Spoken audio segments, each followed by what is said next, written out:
Hi. Okay, I did yeah, that was fast. I did check the recorder. It did record your voice there, Oh, good. and it says recording the call. The interesting thing is though, next to the recording the call thing, it says recording file size, and then there's the ticker here showing how many kilobytes the interview is now. For some reason, it didn't show that when I did my interview yesterday. I don't know why, how Skype MP3 Skype recorder decides whether or not they would show that file size recording thing in red letters.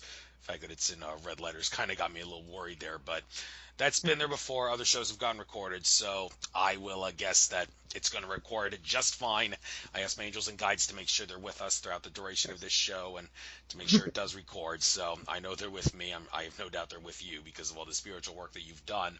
So, starting off, I'd like to give you the chance to, I guess, tell your life story, specifically your life story from a spiritual standpoint regarding what happened to you in your life that got you to eventually create this website and do all the work that you do, the helping people consciously create their life, as the subtitle of your website says. So your life story from a spiritual perspective that got you to do what you're doing now. You got the floor. Okay, great. Well, thank you for allowing me this space. So I've always been one of those people who had a desire to know more, seek more, understand more. I'm a recovering Catholic. So I've been, when I was younger, I was into religion a little bit just to kind of get my feet wet. But really, I believe in intuition and everybody has it. And I always just knew things about people or about situations. I just knew it. So when I was in high school, I started doing astrology charts for friends and families and any guys that I liked, and it just kind of snowballed from there. And I grew up. I went to high school and college in the 80s, and that was when all the alien stuff came out, and that fascinated me. And I consider myself a metaphysical geek because I can't get enough of all the metaphysical understanding that's out there, connection with spirit, higher consciousness. So I've done everything from Eastern meditation, Buddhism, um, angel work. I was certified through Adoring Virtue in 2004. I've done a lot of healing modalities because my passion is really to help people and help them raise their consciousness and be in higher states of consciousness so they can live a more loving, peaceful, grounded life. And honestly, my passion is just anything that makes me think a little deeper, look a little deeper, and seek the openness of creation. Thank you, and I will be using your site here as a guide for the most part, looking at some of the sub things under the like tabs, events, spiritual, and such. One thing I'm seeing here is a full moon meditation. Now, is this something that you allow people to do with you to help them out, use harnessing the energies of the full moon and all, like every 28 days or whatever it is that a full moon is? And I mean, does it have to be full moon, or are you willing to do new moon meditations or quarter moon meditations, as a matter of fact? And if not, what is it about the full moon that makes it so significant to do a meditation under? Actually, I do them under the full moon and the new moon. And it's really because Spirit has guided me to gather community to raise consciousness. So we do some work, whatever I'm guided to do. And I'm an intuitive. I've been intuitive for so long. I don't know how to live my life without consistently moving toward my guidance. So this was really for my local community, and sometimes I'll let other people Skype in or something like that because they want to join us. But it's really about not just raising the consciousness, but during these moons, what I'm looking for is we're working on ourselves, releasing old things that are holding us back, and also to create and manifest. But at the end, when we're really at a high consciousness, we then do work for the world, the earth, whatever comes to us. So it's not always like it comes to me because I'm leading the meditation. And actually, when I lead meditations, they're never the same because I actually go into an altered state of consciousness and I channel the meditation. So that's why people keep on coming back, because when I channel the meditations, it's sometimes really deep and gets people out. Some people have multi-dimensionally traveled and gone into their own altered states, manifested all sorts of things. So a lot happens during the meditations.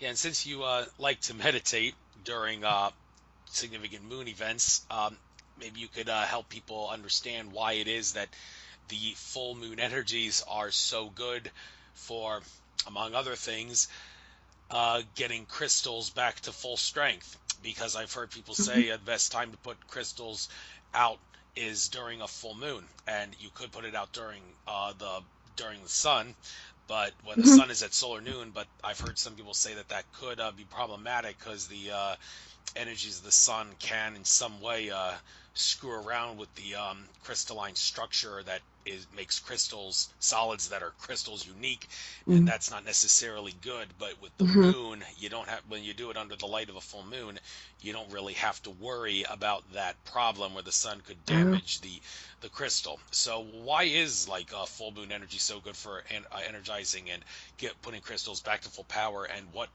is the problem with putting it under the sun for too long, if there is such a problem? Yeah, I don't know about the sun thing.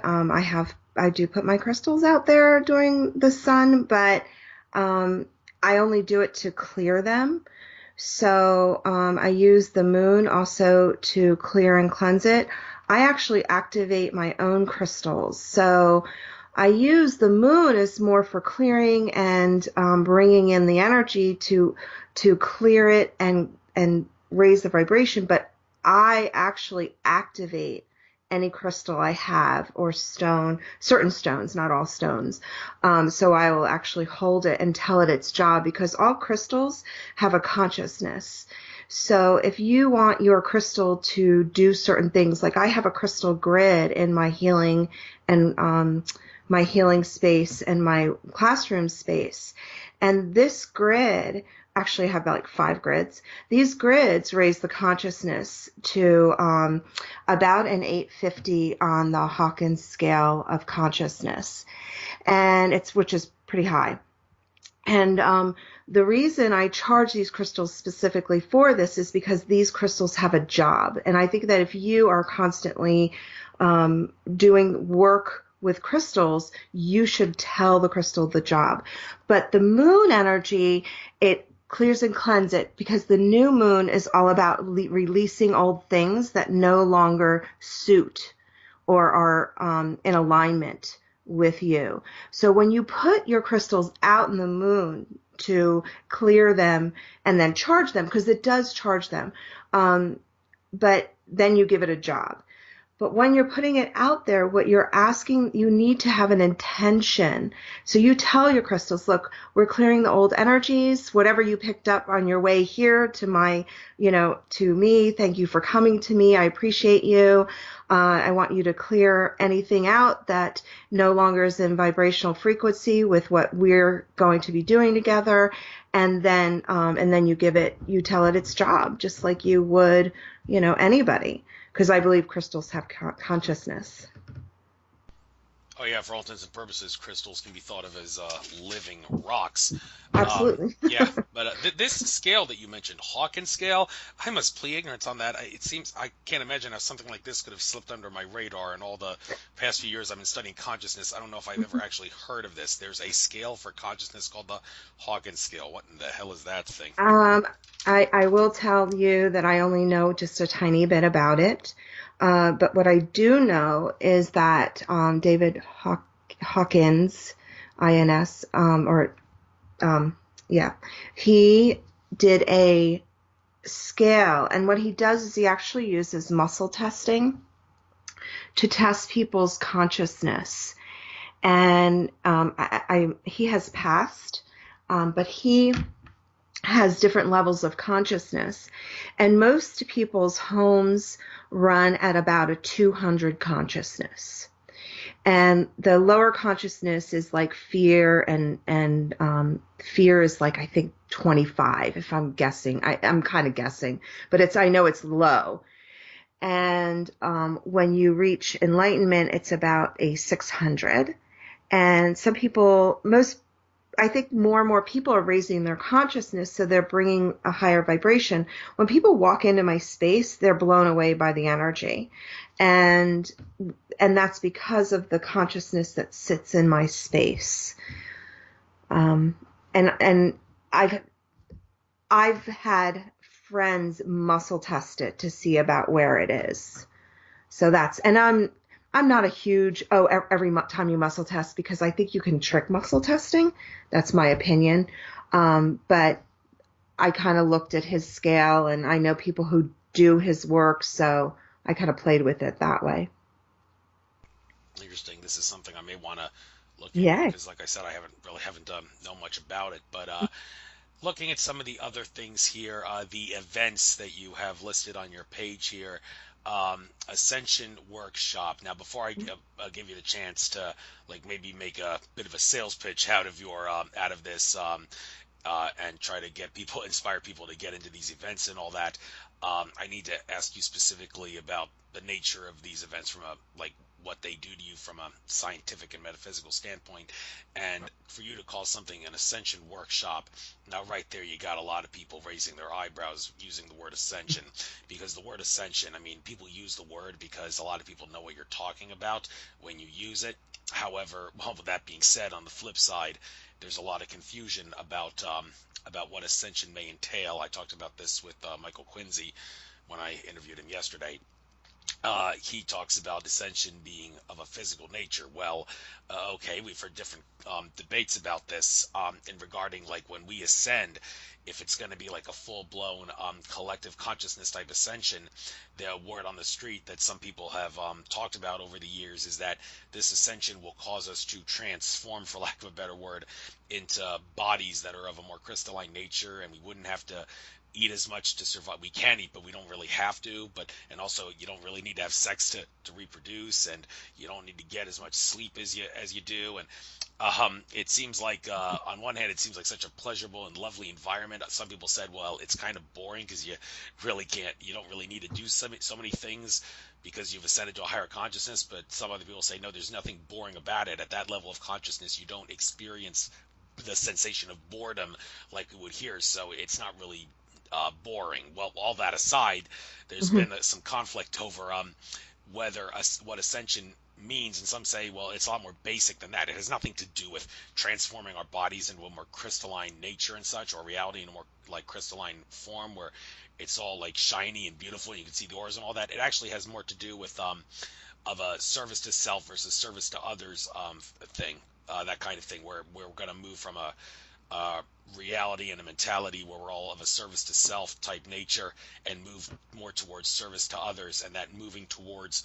service to others and expanding our service to others mentality to a more better form over time is what ascension is really all about. And they say it has nothing to do with crystalline transformation. Now, the problem with this whole ascension thing, there's been George Cavazos would say an ascension deception going on, and he has come out and said, I myself sort of fell for it because he was one of the many people over the course of the past couple decades who became notable for saying at this certain date, like he actually gave an exact date, time period or whatever, we will ascend. Like he said, December 21st, 2012, Mayan calendar end date, Earth would straighten up on its axis tilt, and then like it would shed its outer crust layer and then blossom into a more 5D crystalline environment.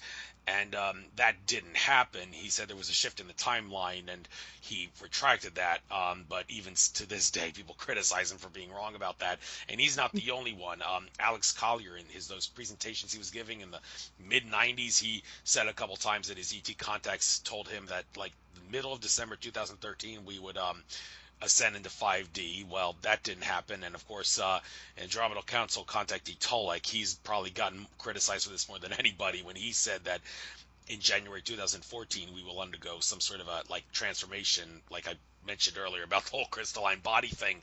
Well, that didn't happen, and to complicate this even further, Ray Kusalanich, who I interviewed on my show, he said at some point in 2017 all that stuff that Tolek said would happen in January 2014 but didn't happen is going to happen in 2017. Well, when he told me that when I had him on my show, I was like, well, you do realize a lot of people are going to do a double face palm when they hear you say that and say, oh no, not this again, we've been down this road before. And they're thinking when the date January 1st 2018 comes around and we still have the same like carbon based bodies that look as they do now, Ray Kusalanich is going to have egg in his face. And well, I did send Ray a message on Facebook asking him, so what are you going to tell everybody if that happens when 2018 comes along and we're still in the same form? And that was a couple weeks ago, and he hasn't actually responded to me yet. I don't know if that's because he hasn't been on Facebook, but okay, I've babbled long enough. Ascension, what does it mean to you? What kind of ascension do you think of when you hear the word?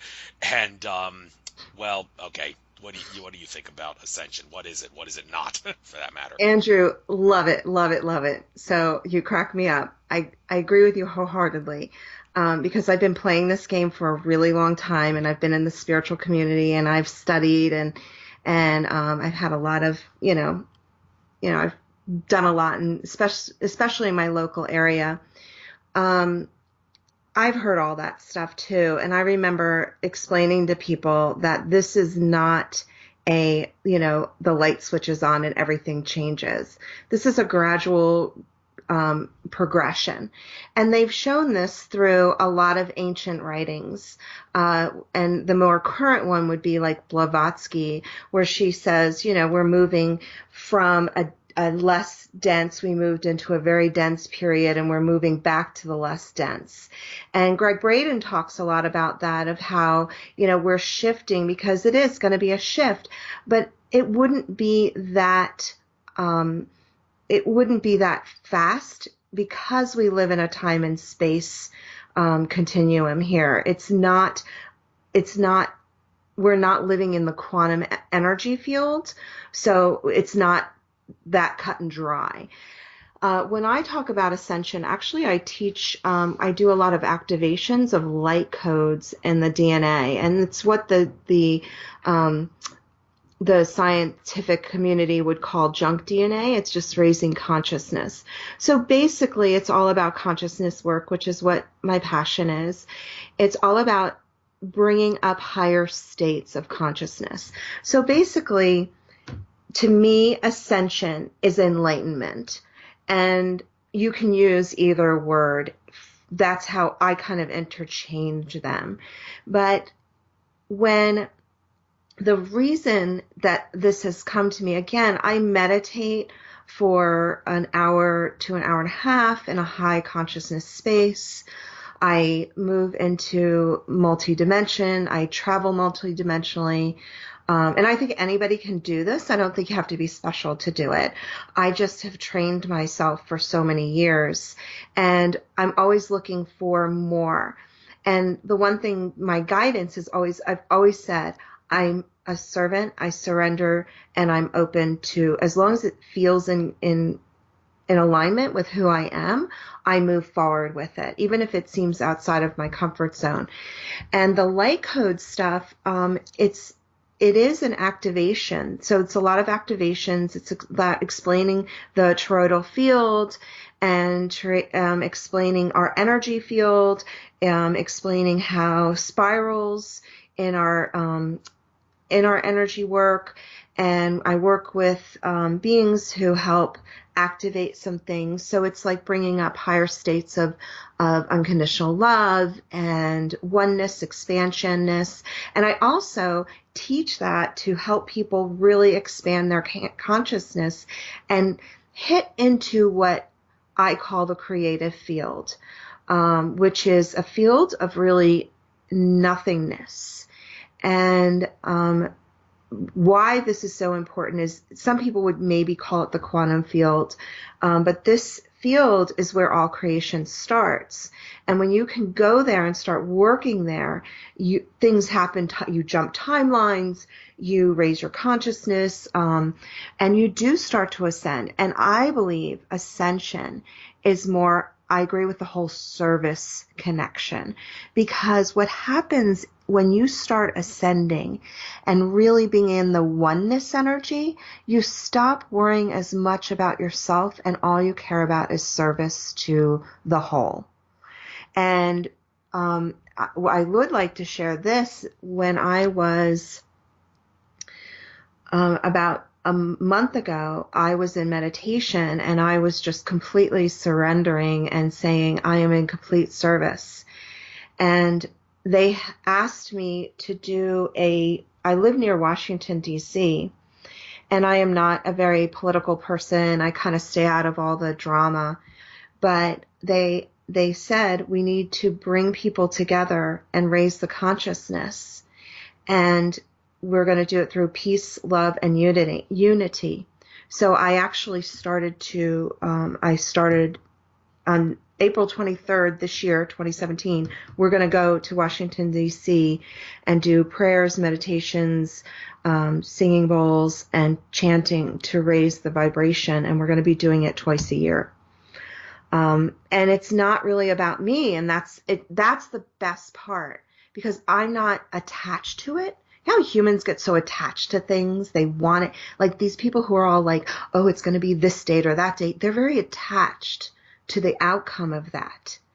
And when it doesn't happen, they feel they feel pain and sorrow, because it scares them that it didn't happen because they were attached. When you get a direct line and you're asked to be of service, you're not attached to it because it's not yours. Your ego doesn't care because it's not yours. And I'm not saying I'm ascended by any means, believe me. But what I'm saying is the more you move into that energy field and you vibrate a higher frequency, then you want more service to all and less to service to self. Does that make sense? I don't think you could have explained it any better than that. Very well articulated, and just agree to disagree kind of thing. I just want to ask you, do you think that it makes sense to say ascension? The word is kind of a misnomer because you're not really ascending above anything. You're just moving to a point of infinite consciousness, but people use the word anyway because people like the word sticks. Do you agree with that notion that it's a misnomer, but you might as well use it anyway? Well, you look at Jesus and a lot of saints who have done bilocating and lived multidimensionally. I actually believe that's very possible. I've had things appear around me. Things just appear out of nothing. So that kind of thing, when that starts happening, it blows your mind. And you think there's got to be something there that this happened, because it's not something that you can do a logical, okay, this happened, and then, it's not a cause and effect type of thing. And when that happens, you think there's something to this multidimensional bilocating self. I do believe that there are people who can do that. Not many. I have not met anyone as of yet, but I'm hoping one day to meet someone who can do that. Well, if a microscopic particle can be two places at once, you Totally. have to think that the same thing has to be true at the macroscopic scale.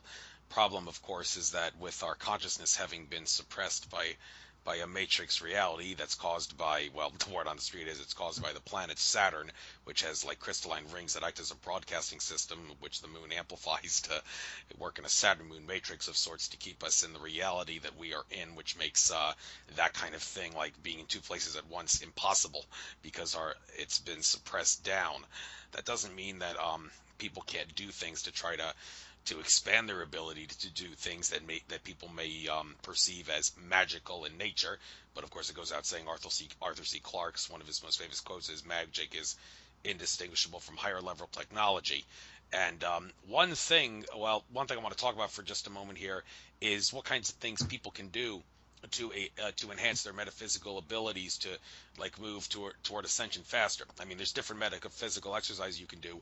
One that I've recently started doing, and I'm going to be doing a lot more often, is phenomenon known as cloud bursting, which I learned about from a book called that I'm reading now called The Art of Becoming by Corey Lee Lewis, where he quantum transports into the future to meet his future self to learn a lot of things about how spirituality works. And one thing he learned that people should practice on their own to become much more metaphysically magically powerful is cloud bursting, where you put your left hand, yeah, the reason you use your left hand, even if you're left-handed, this is true, your left hand is your receiving hand, and you like twist that around to like imagine vortex of energy from the field of consciousness coming into that hand and transporting down your arm through your heart out your right hand, which is pointed towards a cloud in the sky, and you just imagine that you're directing energy to that cloud, and also simultaneously imagining the cloud disappearing, because the energy that you're trying to transport there is causing the particles of the cloud to dissipate and vanish out of sight. And I suppose the same thing could be done with chemtrails, but I did this a few times this past Sunday, same day as the solar eclipse, and I was actually pretty successful.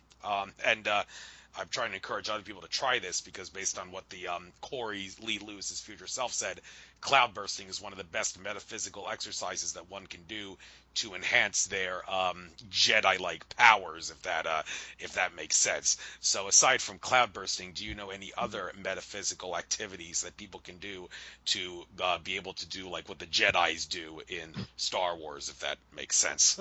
Right.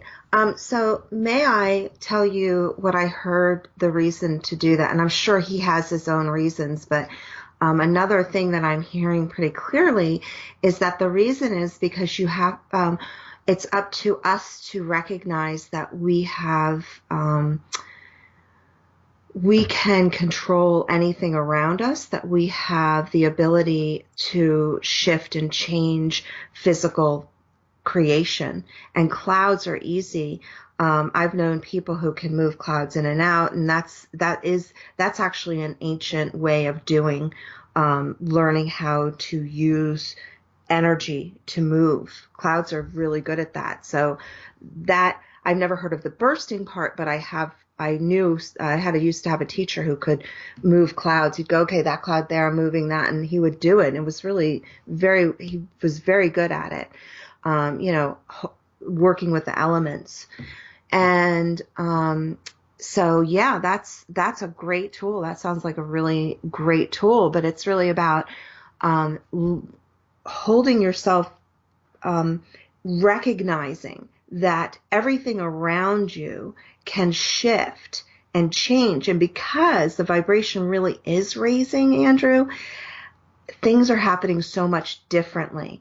Years ago when I was playing with all this stuff a long time ago, it is not the same energy at all.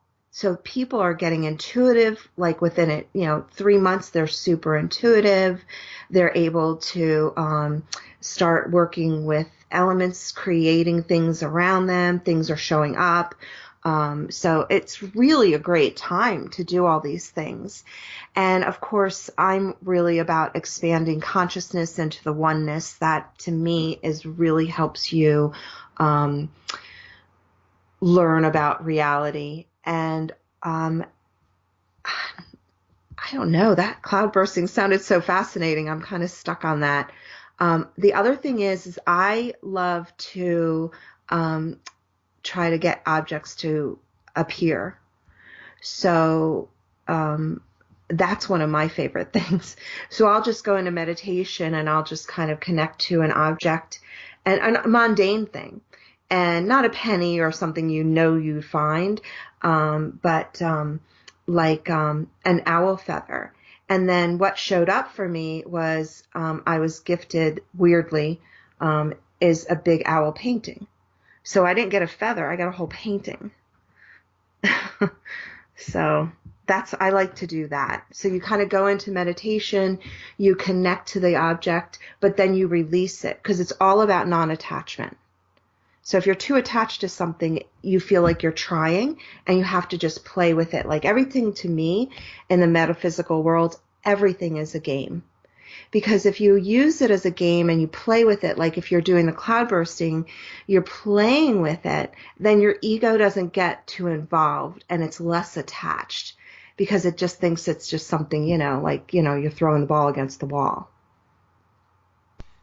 Yeah, and also a couple of other exercises that I think are good. I got this from a video. I think it's called something like Enhancement of Metaphysical Abilities that Greg Prescott of N5D uploaded to the N5D YouTube channel several years ago, where he says a couple of exercises you can do. You know what I said with cloud bursting, even if you're left-handed or right-handed, it doesn't matter. The left hand is the natural receiving hand for humans, and you can use that to, like a deck of cards, lay a card other than a jack, queen, or king or joker, a card that's anything from ace to 10, and put the card down, and you can put your left hand over it and wave it around. And if you're good enough, have enough metaphysical consciousness in you to do this, you can determine from like the amount of heat that you feel on your hand, or lack of heat thereof, as a matter of fact, determine if it's a red or a black suit and exactly how many of each suit is in the card. That's one exercise to do.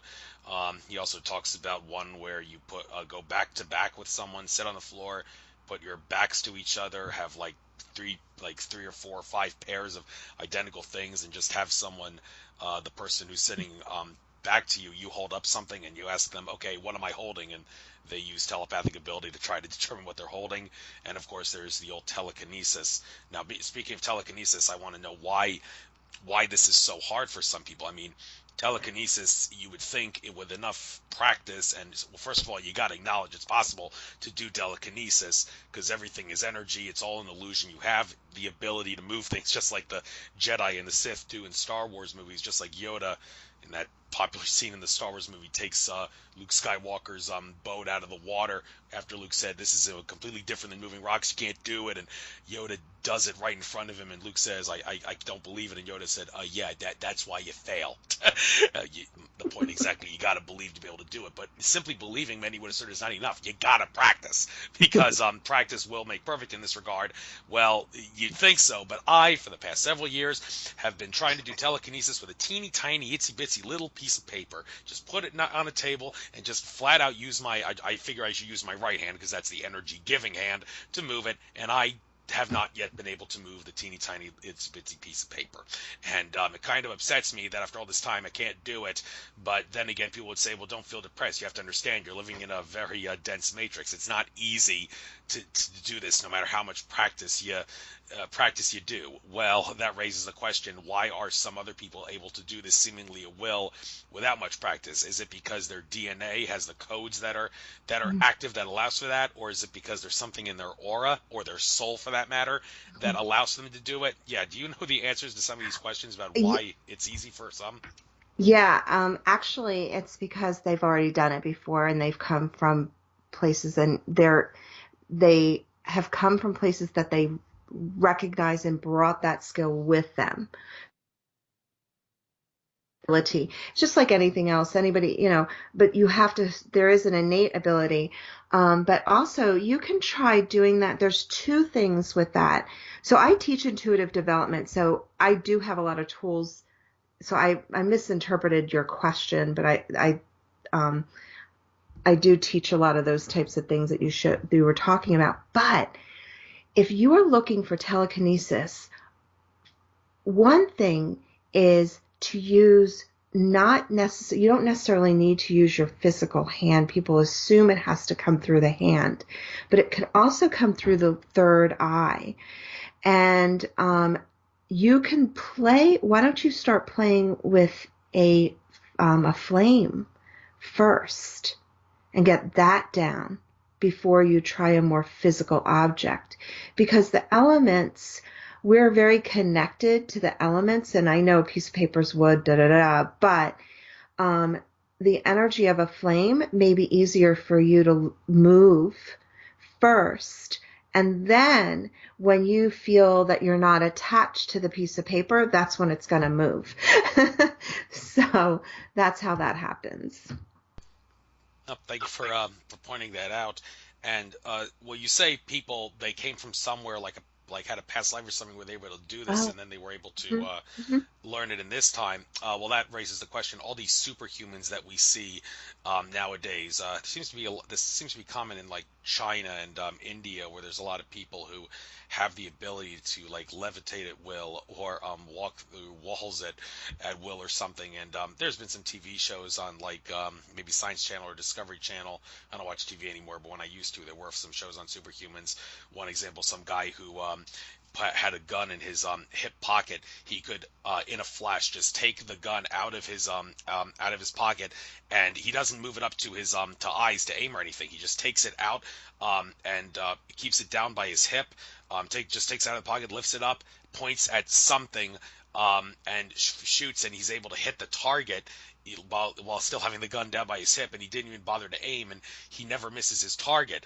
Now one would ask, okay, well, what does this guy have that gives him the ability to do this? And okay, that doesn't seem like something where you could be able to do in a past life or something and do now. That's different.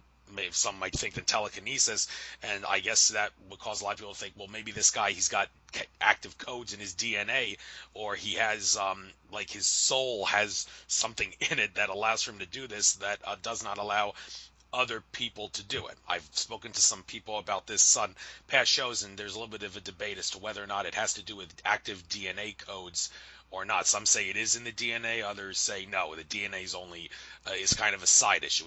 It is involved in some way, having more active codes in certain people's DNA, which gives them special abilities. But there's a lot more than just the DNA. They assert it has more to do with like a soul level and a connection to higher consciousness that allows for them to do that. So what makes a Yeah. superhuman a superhuman?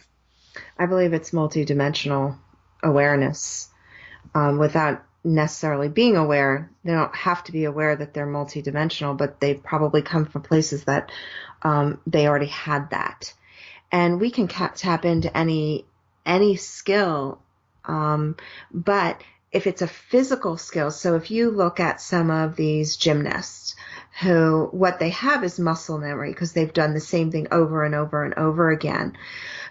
So there's a physical, they can do it physically, and just because you do it over and over again doesn't mean you do it at a Nastia Lukin level, right?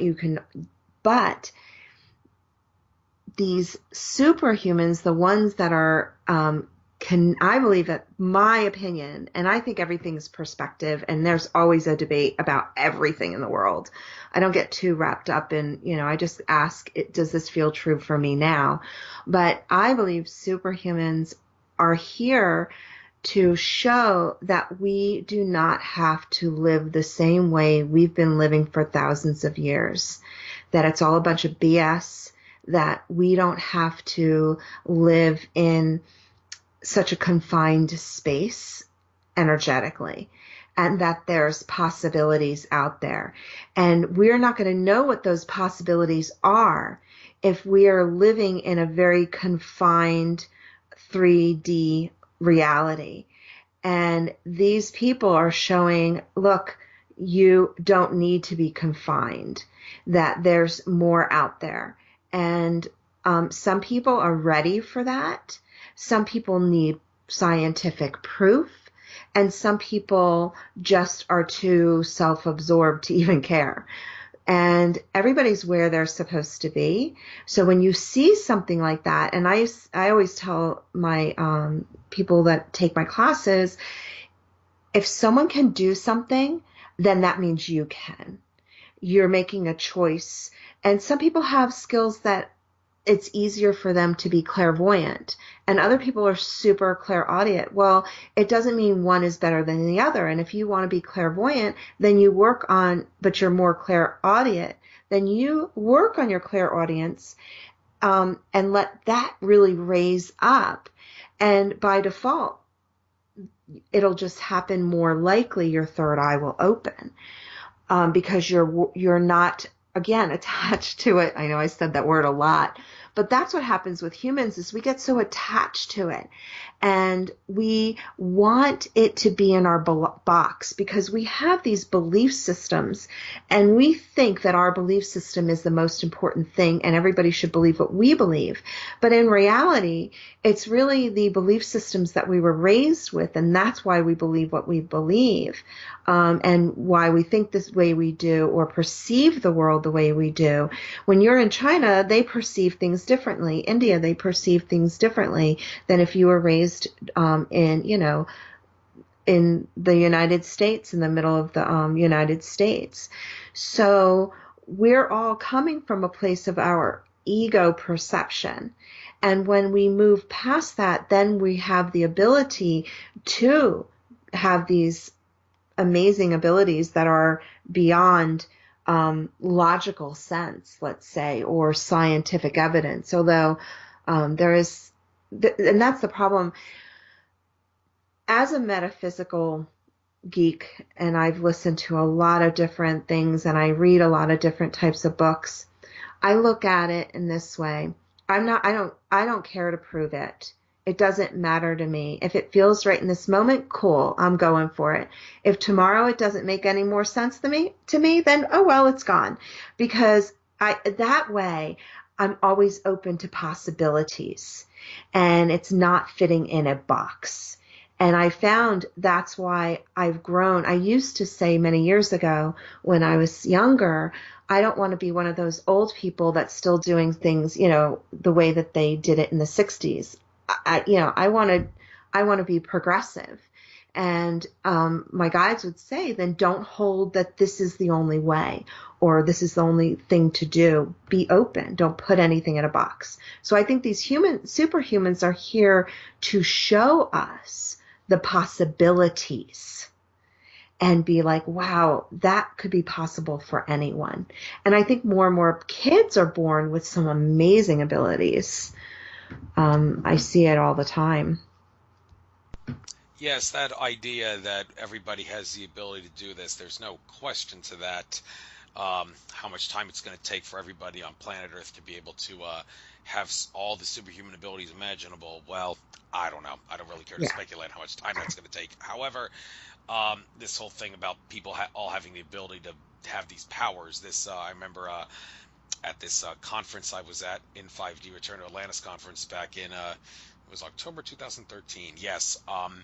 Where one of the people at that conference was Akashic Records reader Andrew Bartzis, who is perhaps my number one source of information, and Chris Hales, who was helping out Andrew a lot at that conference, was stressing to me and others, everybody's got the ability to do what Andrew does. It's just a matter of belief and a matter of time and practice and all that. Well, regardless of what it's going to take to learn the Akashic Records, I still want to talk about the Akashic Records from another standpoint, and that is whether or not it makes the best source of info, because people have criticized me for like using Andrew Bartzis as a source like too much. Like I personally believe if everybody has given different answers on something, and Andrew Bartzis also gives an answer on that, he by default is probably the number one choice in regards to who I believe is telling the best answer, because the way I see it, his ability to access and read Akashic Records is the best way of getting the definitive answer to something.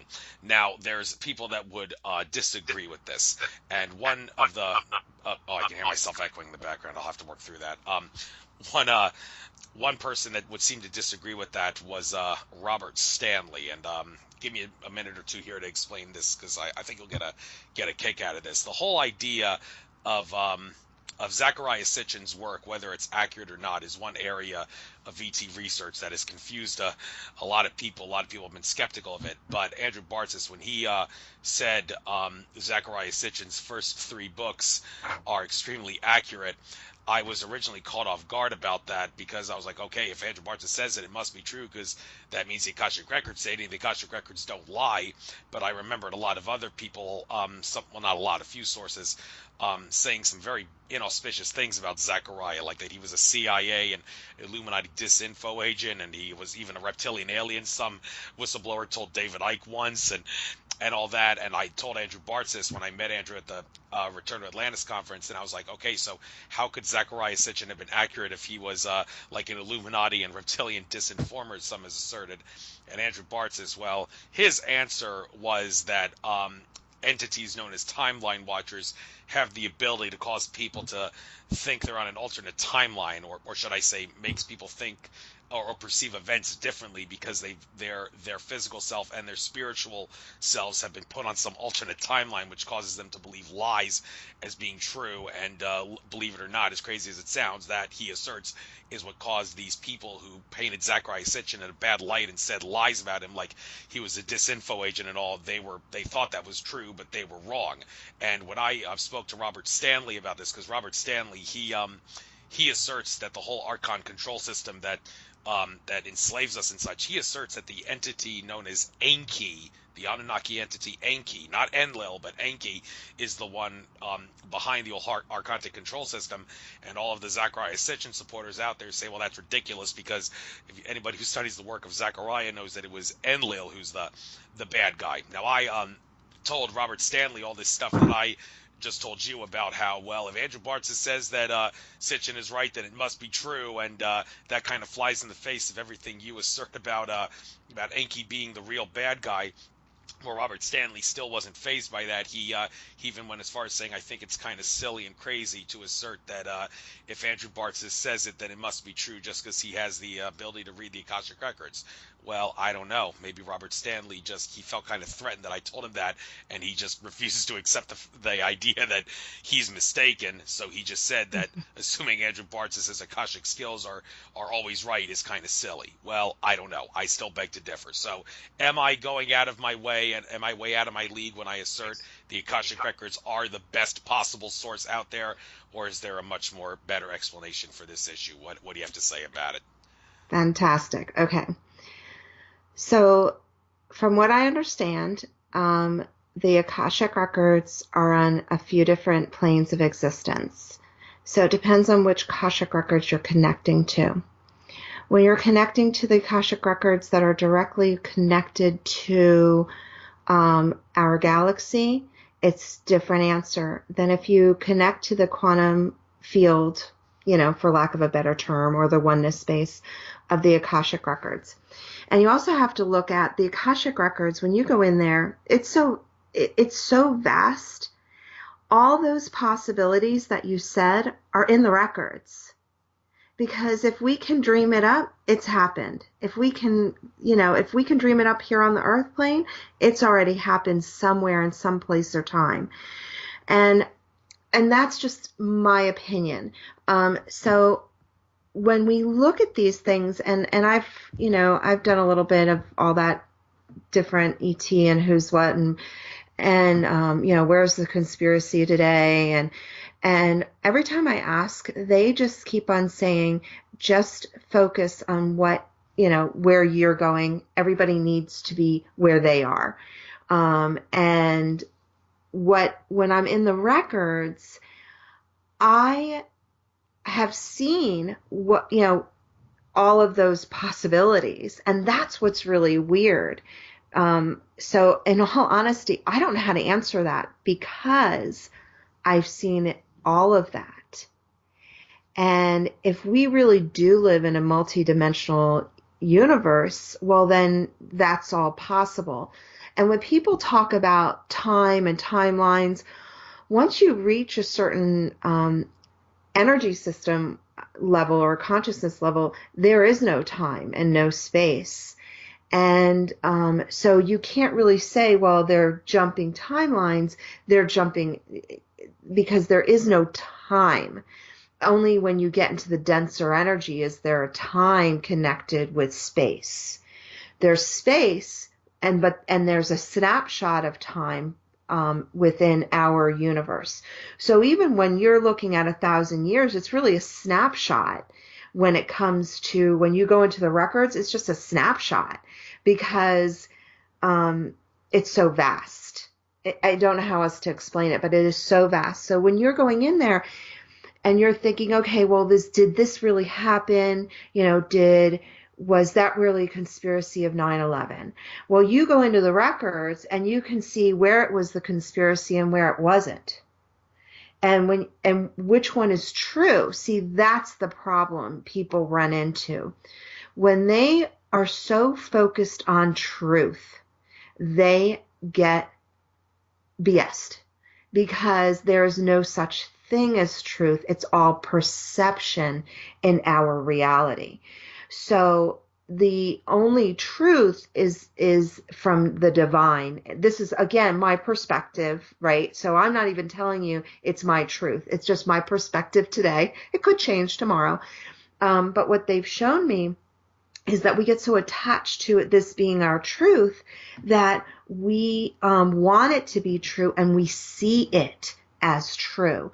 So you think about it this way. You have, a young girl walks up to, I'm sorry, a person walks up to three young girls, let's say, and one of the girls, they're all 20, and one girl says, oh my gosh, she was a real bitch. The other girl says, oh my gosh, I just thought she was so nice. And the other girl goes, I have no idea what she said.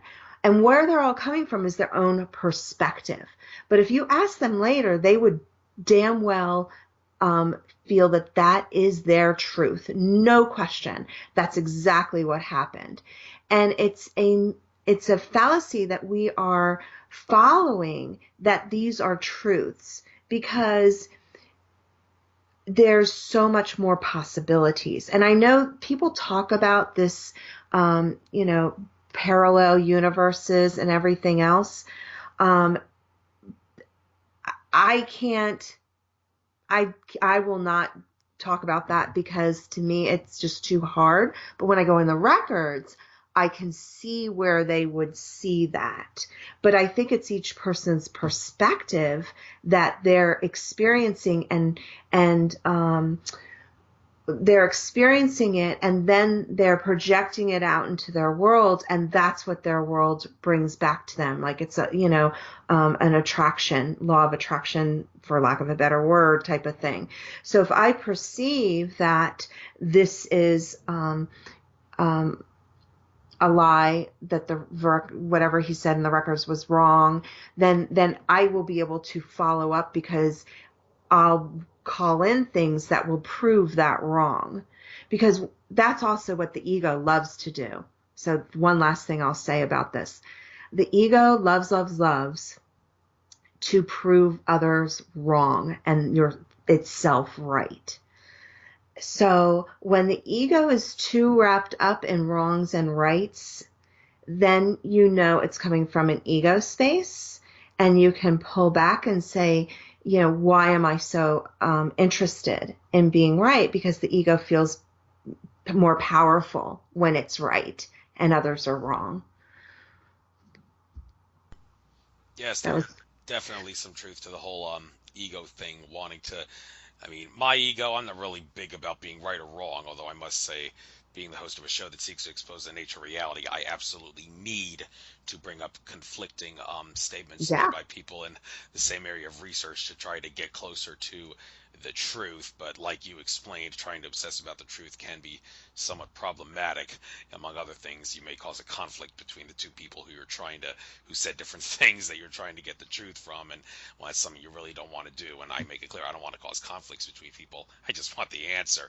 And if there's conflicting statements, then something's up. There has to be something needs to be addressed. But enough of that. Moving on, switching gears to another subject here. Ascended Masters and Archangels Workshop. Well, first of all, for those that don't know, Ascended Masters and Archangels, what are they? Could you compare and contrast them? Yeah, absolutely. So there's, I'm certified through Dream Virtue way back when. So angels have always been a passion of mine. And when I do intuitive readings, I used to do angel readings. And now I just kind of read whatever comes through. So archangels are, they are usually in charge of different things. So your archangels, different archangels kind of help to all angels, excuse me, all angels are helpers, and they're all here to help humans. They, in my perspective, is that they have not incarnated, and that they're just here to kind of be the go-between without a lot of difficulty for the person. And I'm also a proponent of the ancient alien theory of angels as well. So I do believe that sometimes they are off-planet beings. And I also believe ascended masters could be, I'm not saying they all are, off-planet beings. But because I've traveled to other planets, of course, consciously, not physically, I've not been taken on a plane, on a ship yet. But I have seen a lot of different beings. And one, I know, I feel like I want to tell you this story. I saw this one being, they were like liquid. They were liquid, light liquid energy, and they would change shapes and forms, but they were a consciousness. It was really interesting. So I've seen all sorts of different forms. And with archangels, I believe that's really a great way for people to connect to angels if they're just starting out, because it feels a little safer and it feels a little bit more available. Especially if they were raised with religions where there's angels, like especially Christianity, where there's some angels in the Bible, it makes them feel a little bit more comfortable. And then the archangels, what I love about archangels is that and ascended masters, they're omnipresent. So they can be with everyone and anyone at any time in space. So if one person calls on Archangel Michael to protect them and their children, 1,000 other people could call on Archangel Michael at the very same second, and he can be there with all of them at the same time. And I feel that is such a great way for people to work. And I also find angels are really great to help people connect to their intuition. Again, because angels are safer for some people. Some people will jump right in. But for some people, angels are a good go-between. They feel safer in that. And ascended masters, years ago, when I first started my metaphysical studies, and my first teachers actually didn't believe that ascended masters would ever talk to you. And Archangel Michael kept on coming to me, and I told them that, and they said, "Oh, that's not possible." And then I knew it was him, so I didn't question it. And when we work with ascended masters, they also can be with anyone, and anybody can call on ascended masters. And what I love about that is that, again, they have a specialty. So if you really need loving kindness, call on Kuan Yin or Mother Mary, and they'll come. And also, ascended masters are also have a higher vibration that can also help you connect with and feel safer being in a higher vibrational state.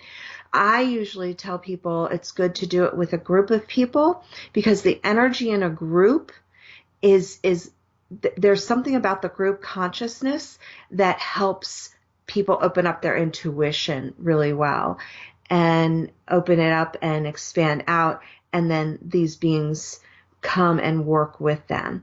And I also ask people to always discern who they are around, in as far as, for lack of better word, like spiritual teachers, because I think that there are times that you need certain spiritual teachers and it's time to let them go. And I think it's really important for people to know when it's time for them to move on. People hold on too much, either to the teachers hold on to the students, or the students hold on to the teacher. Sometimes it's time to move on because they need to broaden their horizons. And they can work directly with ascended masters. Nobody needs to help them. Sometimes in a group it does help. That's all I'm saying by that. Thank you. Like, And to yeah. clarify the confusion that has been caused by the word archangel, there seems to be some belief out there that even though there's no question, there's definitely benevolent archangels. Some Hmm. have asserted there must be an opposite Hmm. shadow malevolent group of archangels. And where do they get that idea? Well, you got the word arc or the word arch that's pronounced like arc before angel. Some have gone as far as saying, well, is that not short for archon? And I hear that, I think, oh, come on, you're just making twisting some words and turning it into a false cognate, which makes no sense there, to suggest that just because it looks like the word archon means that there's some archontic angels out there. But is there actually some truth to the idea that all the benevolent archangels do have a malevolent version out there, regardless of whether or Hmm. not it's connected to archons or not? Is there like an east and a west good bad version of archangels or not? Great question. So first of all, you have to understand that the archangels came from the um, Jewish mysteries. So it's not a English word. Archangel is a translation. So I would kind of think that seems a little far-fetching. I agree with that. Yeah, there are beings. Okay, so to preface this, if I may, I am really of the proponency of, if you live in fear, fear will come to you. And yeah, there are negative things out there, just like there are negative people, people that will harm you, people that will steal your identity. There are beings who are not of the light, in the light, and serve the light now. I agree with that wholeheartedly. I do a lot of work clearing homes and clearing out energies, and I've seen it. One thing I do tell everyone: only if you're fearful can they hurt you.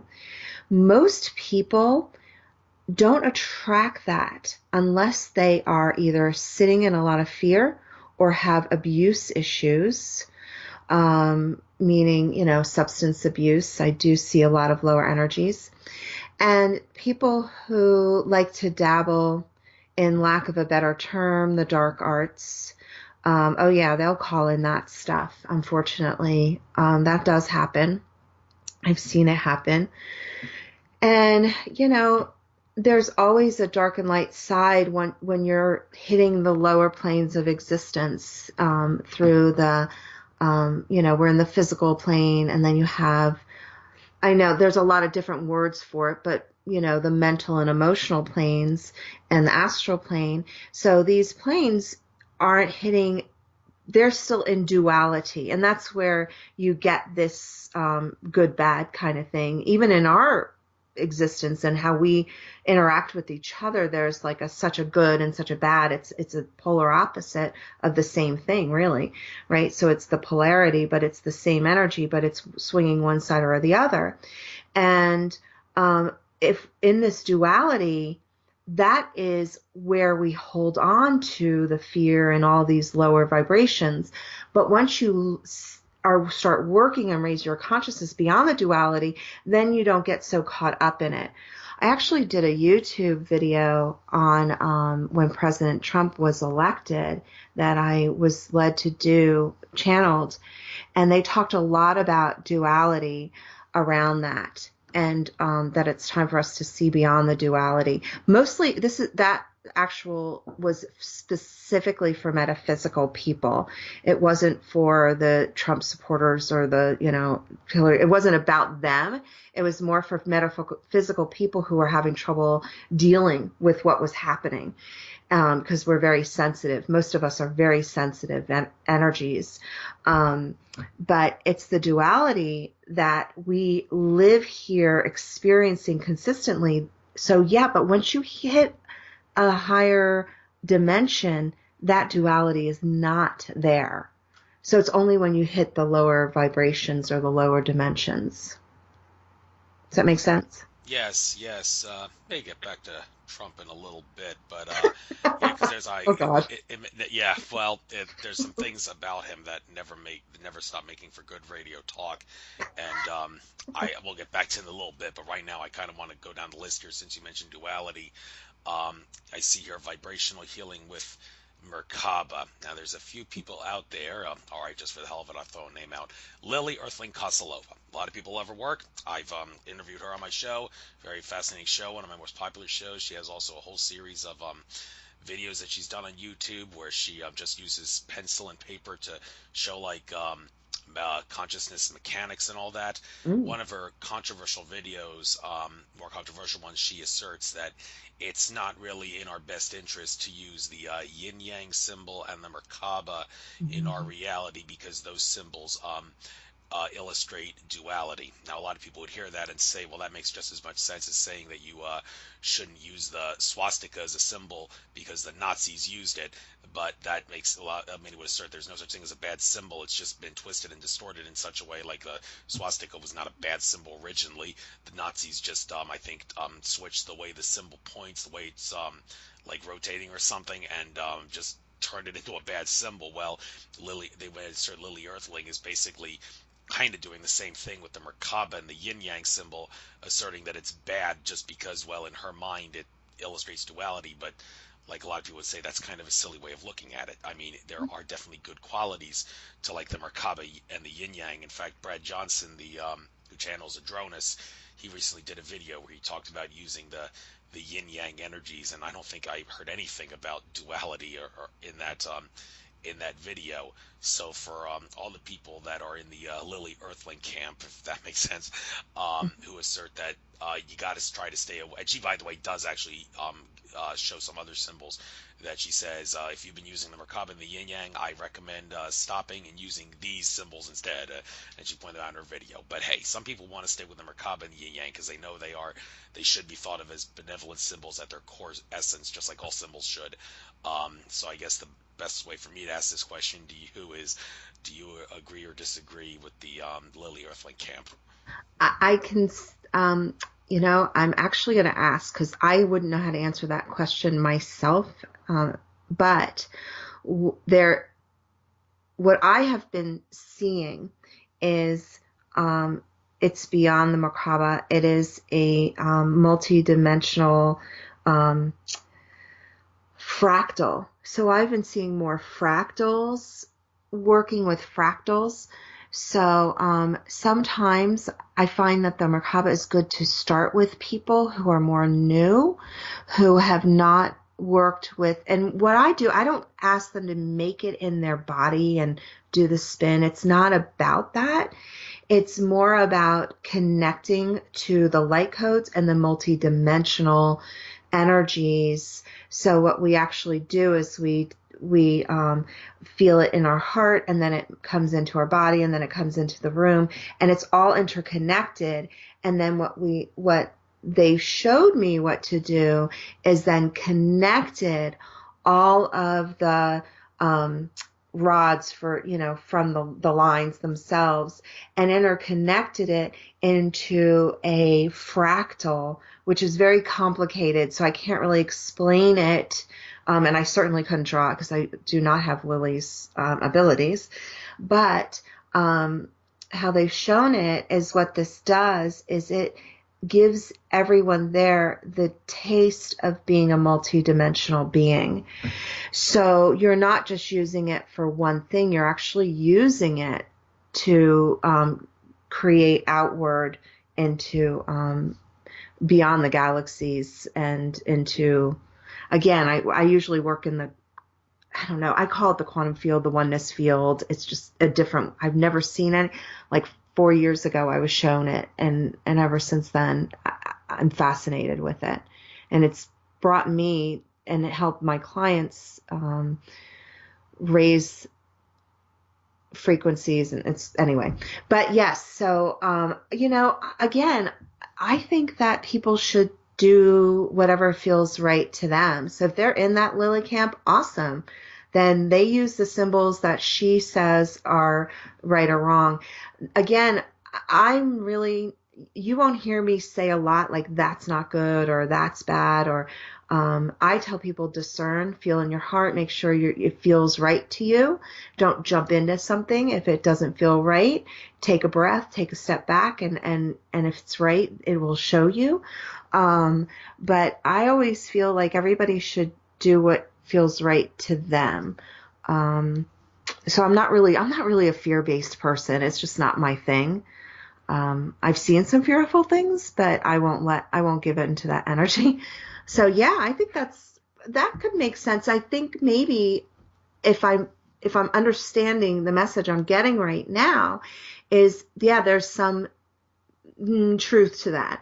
And what it has to do with is that is an older energy, and the fractals are really more important, which they've been showing me for years. And I look online to find fractals that resonate with, they'll just show up from nowhere, a fractal that I should be using in my meditations.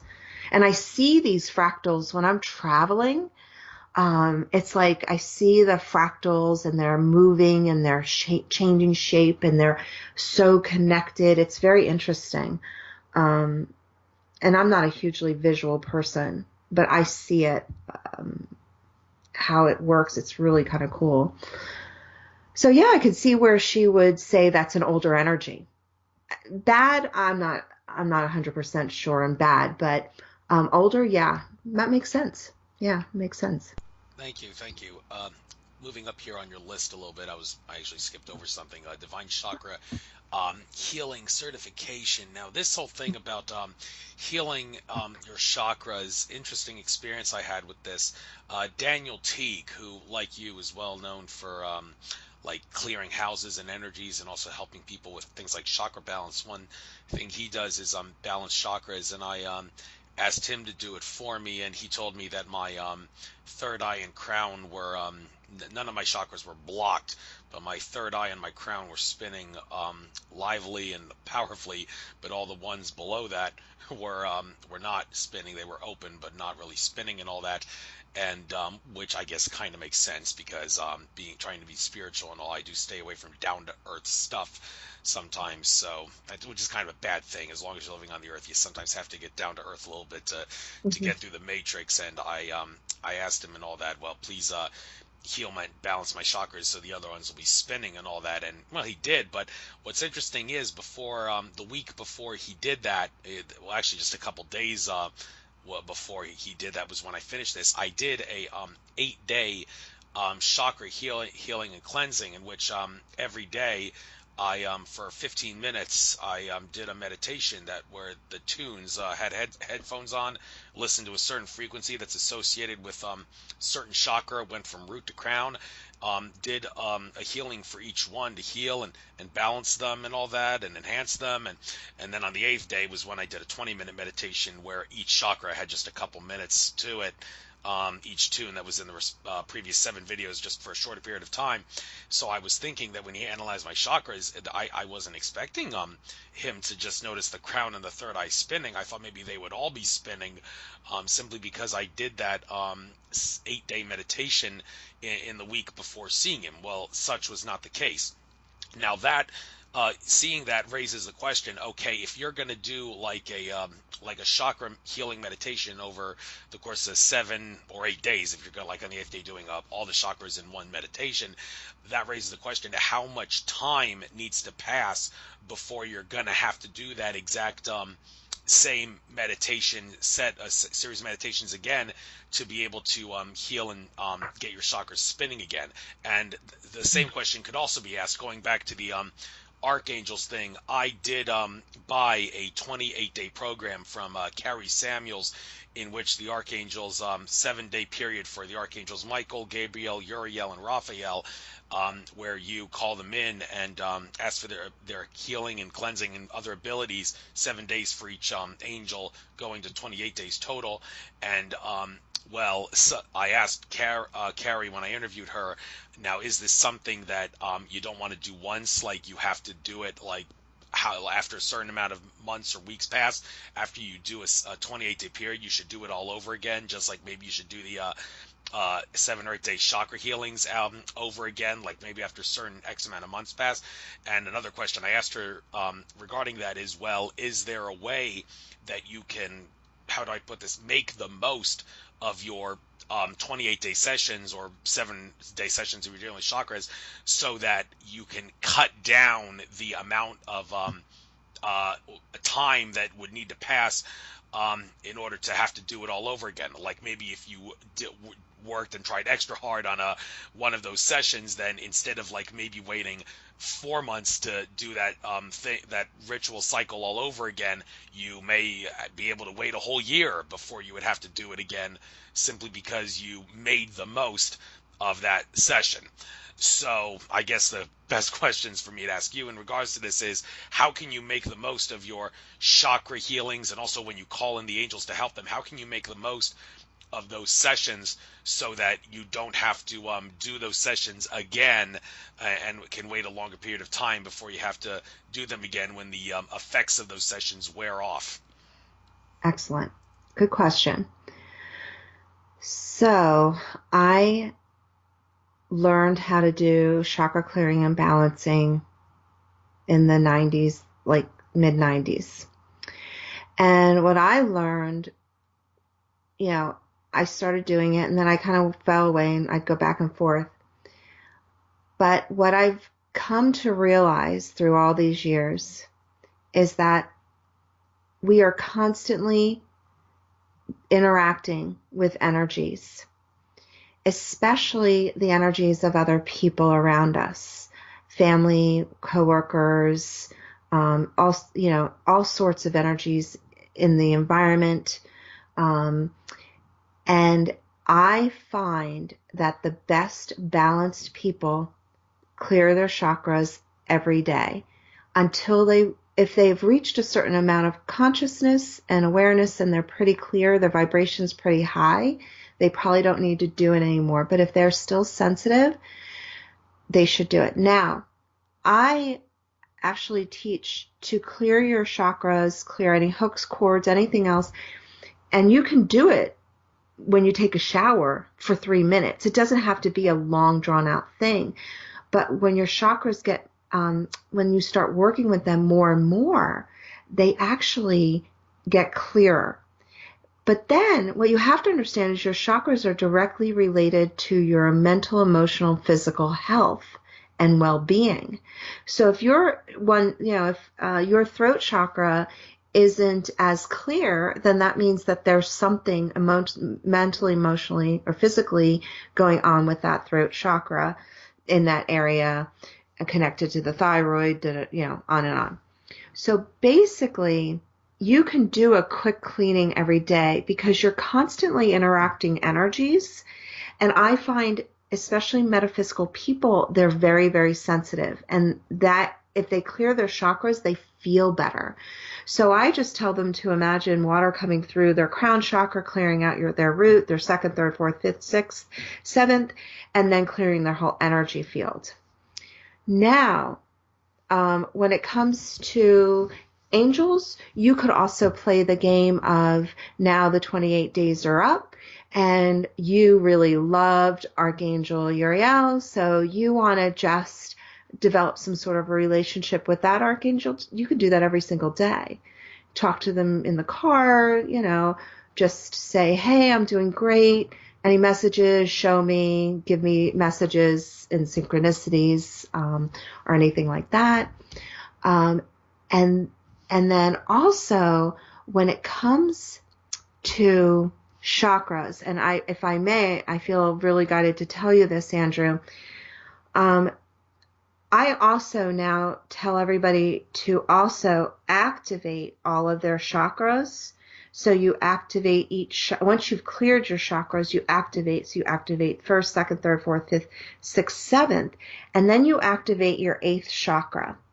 And this is something I teach in, I think, my Akashic Records class. When you activate your 8th chakra, you actually, if it's activated and your chakras are clear, it will create a toroidal field around a torus Torus, a toroidal field around your body. And that energy actually will help awaken your Kundalini, and it will also help you raise your vibration, and it will also help you move interdimensionally. So I'm feeling really strongly that part of what is good for you is to activate that eighth chakra, and if you do it right, it feels like you'll feel this whoosh of energy through your body, out your eighth chakra and around.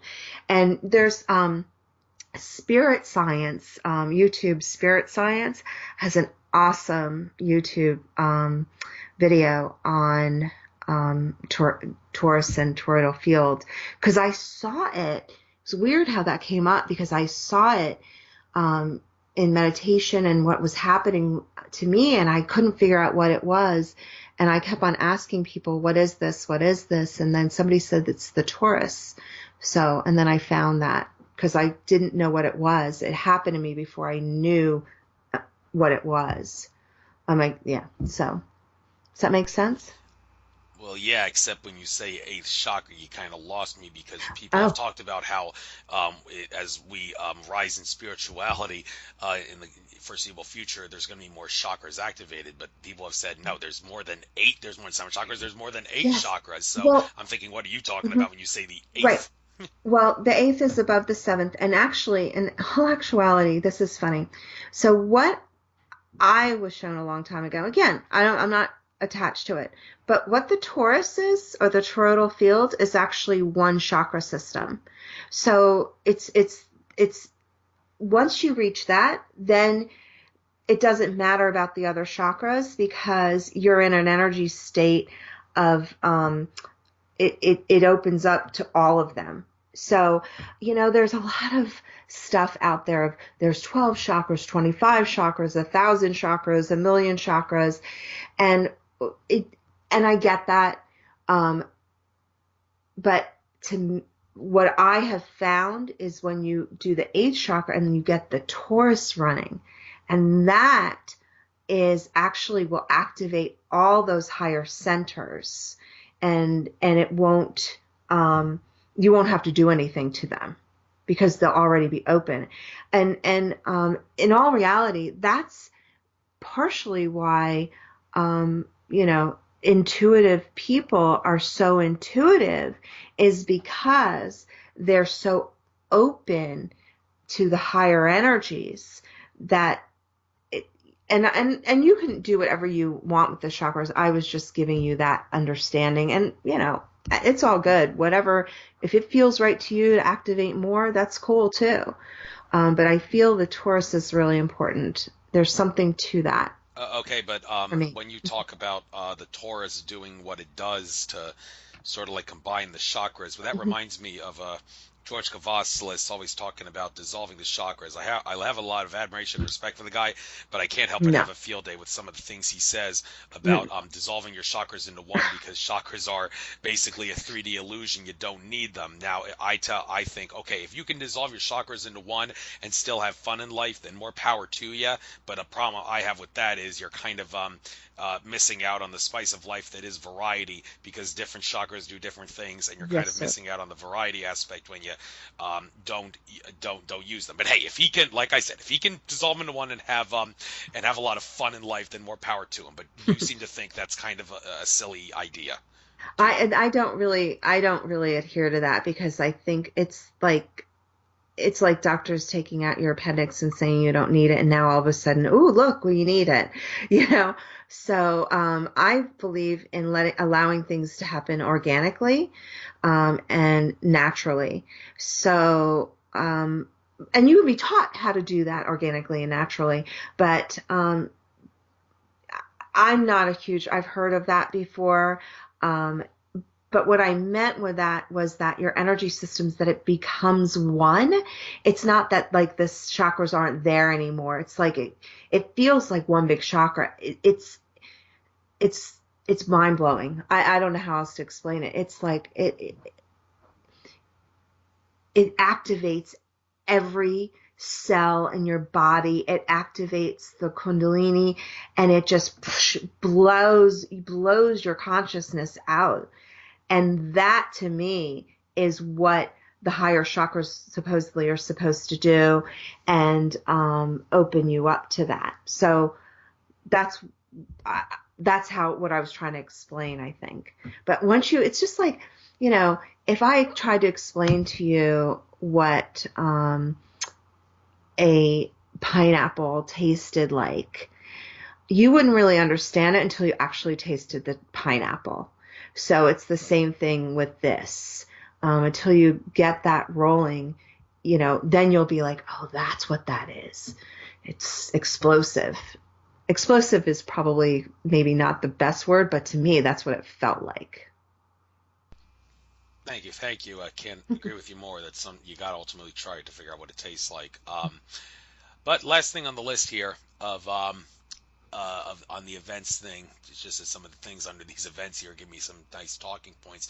Spiritual connection class, shamanic journey, fairies, archetypes, and guides. Now the thing about fairies, some people say no such thing as the Tooth Fairy, Santa Claus, or Easter Bunny. Well, actually, yes, there is, because everything we can think has to exist because thoughts manifest. Okay, fair enough, but if that's the case, then where can I find Santa Claus, the Tooth Fairy, the Easter Bunny, and all these other fairies and etheric beings and elementals, as some people like to call them? Like Sasquatch is also said to be an elemental, but not necessarily in this. You won't find a Sasquatch necessarily in the same place as a fairy. Well, where do you find these entities? Well, I think the answer from what I've researched on this and seen is that the answer is in some other dimension or realm.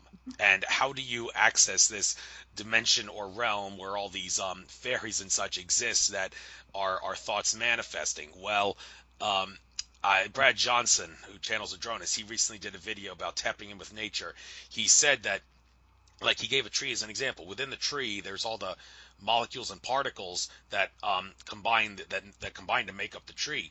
But within those particles is a whole dimension or realm or universe where you can find the elementals, such as the fairies. And with high enough consciousness, you could hug a tree and communicate or see, well, maybe not communicate, but at least see these fairies and such within the confines of the particles that make up the tree, because it's just the size doesn't really matter. Just like how to make a nice analogy, the Men in Black movie, at the end you could see the Milky Way galaxy being like zoom away from the Milky Way galaxy, and then it shows the Milky Way galaxy in a marble, and you see an alien hand grab the marble and throwing it to play games. And the dog said earlier in that film, the talking dog, size doesn't matter. Just because something's small doesn't mean it can't be important. Well, this is sort of the same analogy with this realm and dimension that's filled with fairies and elementals within all the foliage and the tree branches and such, and all the things you find in nature. Now I'm really hypothesizing here when I come to these conclusions, but then again I'm also basing some of it on what I've heard other people say. Where exactly do you find the fairies, and can you actually, besides just envisioning them, can you even communicate with them, as some have suggested? And how do these fairies is there any way they can manifest into our reality, and if so, how? Great question. So when it comes to fairies, they are dimensional beings. They're directly connected to the earth. So whatever we do in our world, certain dimensions are affected. So if we sit, let's say, during a war, there are other dimensions that are directly affected by what we do. And the fairy realm is one of those dimensions, because we're all interconnected, right? Makes sense. Again, metaphysically, we're all one. I have worked with fairies. I think that they're really great manifestors. And actually what happened to me is I was in New York at Omega Institute, and I just needed some time to regroup. This was back in 2002. I remember it because my daughter was 2 years old. And I went there and I was just like, you know what? I just want to commune with the nature. There's so many nature spirits there. Nature spirits and nature, and just kind of like recharge my batteries and do some yoga and take some classes, eat some amazing food. And so what I was doing was I've always been led to clean trash.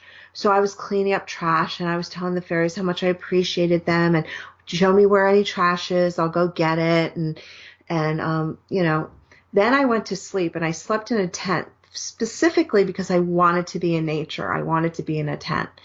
So I'm sleeping in this tent by myself, and all of a sudden, a clap of thunder hit, and I was startled awake. And just as I was startled awake, this thing like literally smacked me on my cheek. I opened my eyes. A a bolt of lightning shone in the tent, and I see this being, and it looked like a larger fairy. Like people say fairies are small. I don't know. It was like a foot and a half tall, flitzing around in my tent. I thought I really was seeing things. I thought I was crazy, and I was like, oh my god, that's a fairy, and I was blown away. And that really solidified my connection with the earth, because I do feel that we are part of the earth, but I also recognized in that moment that what we do matters to more than just each other, or more than just these, the other people in the world. It matters to the animals, to our waterways, to all the elements and all the elementals. And it's also not just what we physically do, but how we feel about these things and how we interact with it.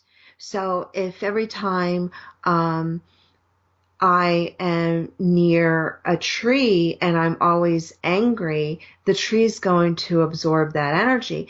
And it's okay because we're all interacting. It's not like we're killing the tree for doing that, but we are interconnected, and it matters, not in a good or bad way, just that it does matter in how we relate. And if we see it as just an object, if we see an animal as less than us, then we're not honoring the animal. As we see fairies as something that less than us, or something that we can just like not care about, then we are not honoring it. And that's just my perspective, and that's how I feel. And that's what makes I live near water specifically because water really, I need water around me. It helps me in my life. But I always appreciate the water and appreciate the elementals that help the water do what it does and gives us life. So I think appreciation and seeing that is it's a kind act and a kindness, that when we put it out there, it comes back to us in some way. Oh yeah, give out what you get, you reap what you sow. Make sure you Right. give out good stuff.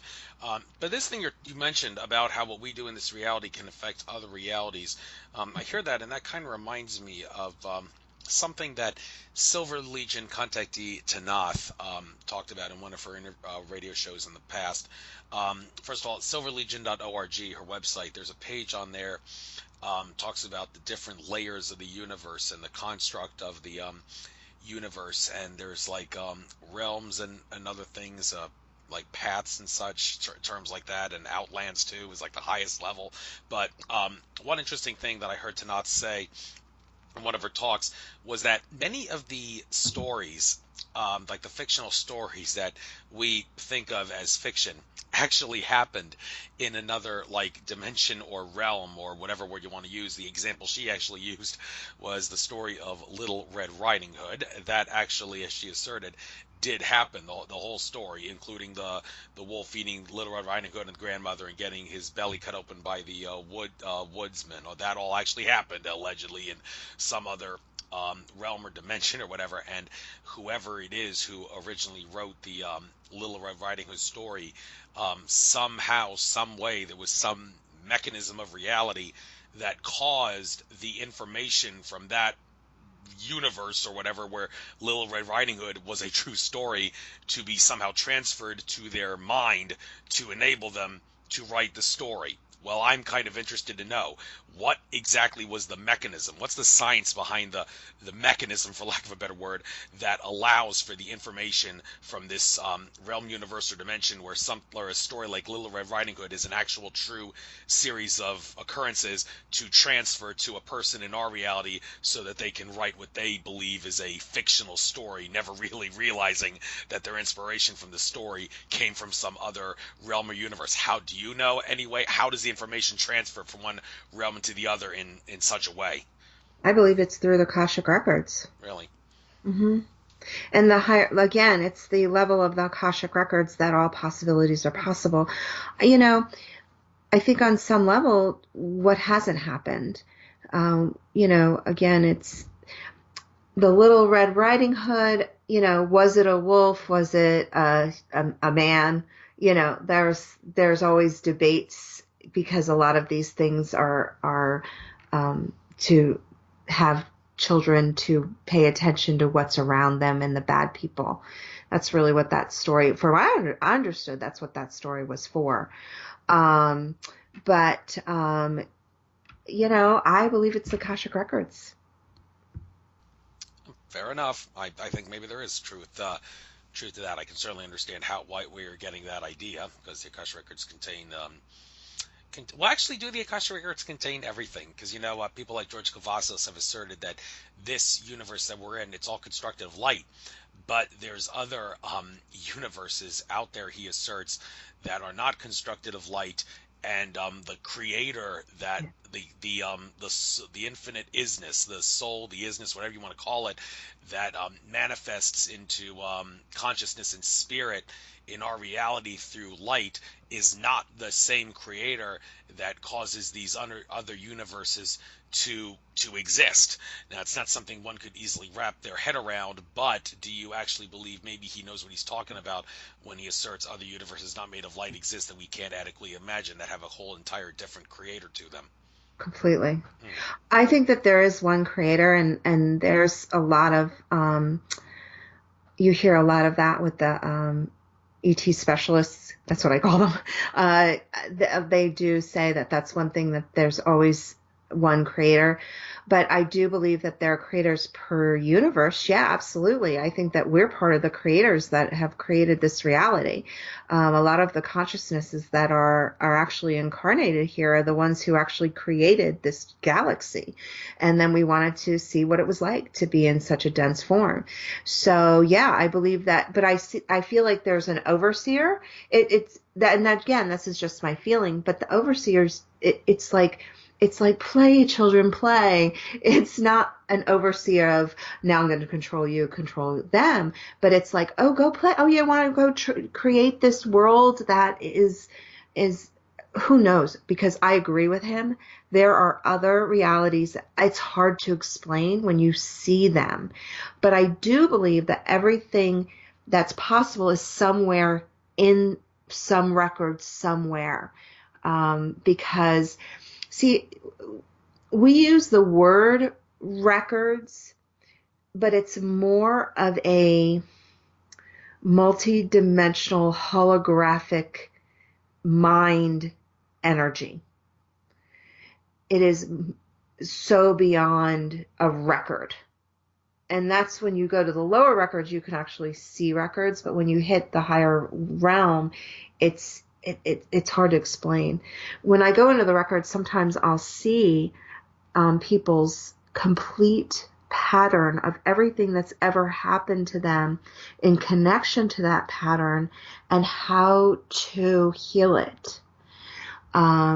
And it's really interesting because it's so multidimensional. It's hard to explain because when you're in there, you get it. But then when you leave, you have to try to explain it in a finite term. It's really difficult.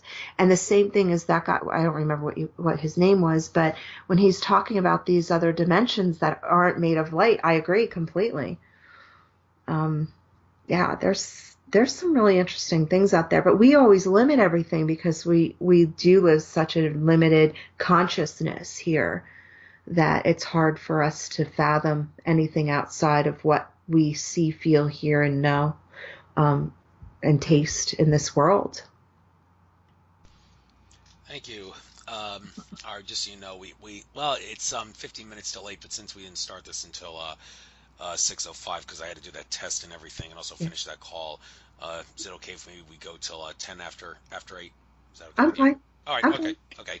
Want to try to get a full 2 hours in. All right, I said I was going to talk about Trump again because this is something that never stops making for good radio conversation, and there seems to be the word on the street that Trump is actually doing some stuff of a very highly spiritual nature in his side time, like time where he's not really involved with world affairs and all that. And what I'm talking about, and this is also true with Vladimir Putin. David Wilcock asserted that Vladimir Putin was actually, when he was not communicating with anybody else around the world or anybody else within the government, he was actually, and not his soul, but his actual physical body, was actually meeting with benevolent extraterrestrials and was talking with them about how he's going to be playing a big role in helping humanity wake up. I thought maybe that's going a little over the edge, but then I thought, well, maybe not, because Brad Johnson, who channels Adronis, he actually said that there's definitely truth to what Wilcock asserts about Putin. He is, in fact, meeting good ETs, and believe it or not, I don't know if I remember if it was Brad Johnson who said this, but some others have said Trump. The same thing is true with Trump. He is actually, when nobody seems to know where he is, and when he's not talking with people of planet Earth or the government, there are times where he is literally, his body is going off world, and he's on like a craft with benevolent, not malevolent, but benevolent extraterrestrials to help humanity get ready for the big consciousness shift that's going to be in 2017 and onward. Now, this issue, okay, maybe it's true, but that raises a whole new can of worms. Like the big ultimate can of worms question I have is, to what extent does the Illuminati still have control over Trump and or Vladimir Putin?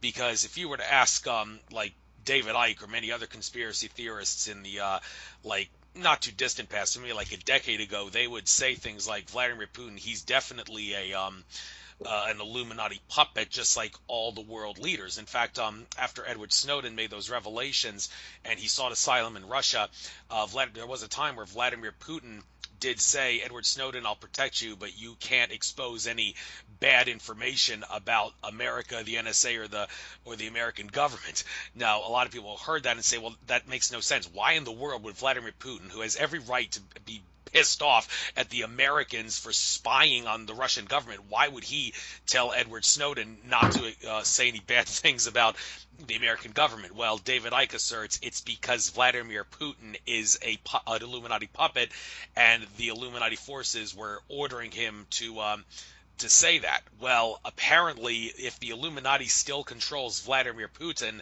they seem to have lost a lot of control over him and are not controlling him anywhere near the extent that they were in like the Edward Snowden revelation times and beforehand. And the same thing with Trump. Like David Icke, the day after the election, David Icke made a video where he did say, yeah, we definitely dodged a bullet by not electing Hillary. She would have been worse. But all those people out there, Alex Jones included, who support Trump because I believe he's not an Illuminati insider, I think they're making a big mistake, because David Icke said, I have no doubt Trump is an Illuminati insider. And one evidence that he gave for that is some of the people that Trump hired on his cabinet are, Ike asserts, are Rothschild Zionists, which suggests that Donald Trump does, in fact, if there is Illuminati factions controlling him, then those factions are the Rothschild Zionist fractions from Israel, which is pretty significant because David Icke has asserted, for all intents and purposes, Benjamin Netanyahu is the real president of the United States, and the Israeli government, which is Rothschild controlled, is the real government of the United States. Now, of course, if there is truth to the idea that Trump is and Putin are in fact meeting benevolent extraterrestrials and talking with them, that raises the question, well, if the Illuminati is still controlling them to some extent, why isn't the Illuminati preventing Trump and Putin from being able to meet these benevolent extraterrestrials? You'd think they'd definitely get involved and stand in the way, and maybe even go as far as telling Putin and Trump, no, we're going to murder you and your wife and kids if you talk with these good ETs. Is that understood? Well, apparently that's not happening because they are meeting the good ETs. So I guess my question to you is, to what extent does the Illuminati control Trump and also Vladimir Putin, and if they do still control them to some extent, why aren't they stopping Trump and Putin from doing all these things, be it meeting benevolent ETs or doing things that are counterproductive to the New World Order agenda? Why aren't they stopping them from doing that? I love that you are asking me that question, but in all reality, I don't know his what if he's meeting with ETs. I know enough about the Illuminati, and I certainly feel that there's some energy in that, you know, for lack of a better word, truth to it. But in all honesty, I can't answer that question in a way that I feel, I just wouldn't know how to answer that. I can answer in a different way of what I heard metaphysically. But yeah, I've heard a lot of that stuff. I think that it's funny because a lot of these conspiracy, I love how that when they kind of argue with each other, like who's right, who's wrong. I just laugh and I think, well, you guys got to figure that one out, because it's up to us to raise our consciousness, because once we hit a certain vibrational frequency, the Illuminati's can't have control anymore, because we're going to have people who can see through it, who are ready to do things differently. And that's actually what I heard when I was in meditation really clearly, was that Trump was elected to have the spiritual community wake up, because so many of the spiritual people believed that Hillary was the right way to go, because they felt that she was human, had human rights in her. She believed in human rights. When I looked at her energy, I actually saw something completely different. And I never really talked about it because they get very emotionally connected and attached to it. I'm not attached to it. I'm not attached to who even won, to be honest with you. What I am connected to is what does, the dimensional beings that I work with, what do they want the leaders to do who can actually lead into the next level? And if Hillary was elected, we would have become complacent. But because it was Trump, then the complacency can't be there, and people are going to push forward with something. And it's interesting because there are some people who are really emotionally connected. And then what I'm seeing is they're actually trying to learn to come from love with this, which is really cool, which is what I believe is supposed to be happening. But yeah, I think that there's a lot of crazy ass things that are happening behind closed doors, always have been, because they don't care about you. You're just the worker bee.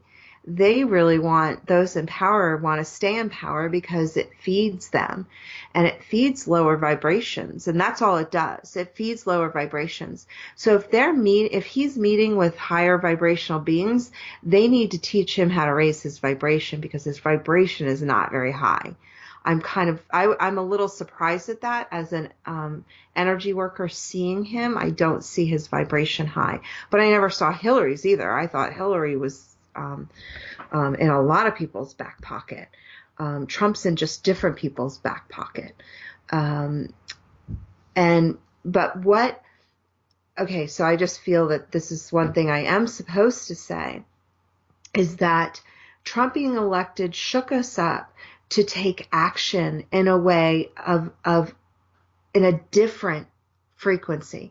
So what happens is that people want to hold on to the hate or anger or control. So the people who want to control what Trump does is in a very similar frequency as as Trump is, because he wants to control too. So they're actually matching frequency. Do you know what I mean? So if I hate and you hate, then we're matching frequency. And if Trump wants to control things the way he's doing it, and then other people want to control Trump, then it's the same frequency. So we're trying to bring in a new energy system, and it is about the whole 2012 thing, because this isn't going to, like I said earlier, it's not a light switch. Oh, 2012, now everybody's ascended and everybody's in this higher frequency. It's an evolvement. We're evolving toward that. Because we live in a time and space continuum. So what we are doing here is we're actually, there are a lot of leaders who are actually being asked to step up to bring in higher consciousness. And I live near Washington, D.C., and I think I said earlier that I was asked to do this peace, love, unity now, and it's really outside my wheelhouse and really outside of my comfort zone to do something like this. But I follow because I believe that the energy I speak to is very benevolent and loving and kind and wants only the best for all the dimensions that we're connected to. Because what happens here affects all dimensions. So yeah, I'm not sure about the whole, I believe that anyone who is in the upper echelon eventually gets connected with the people in power, whoever you want to call them. And then there is a network of people who don't really care about the common person. We're expendable. And I know that sounds negative.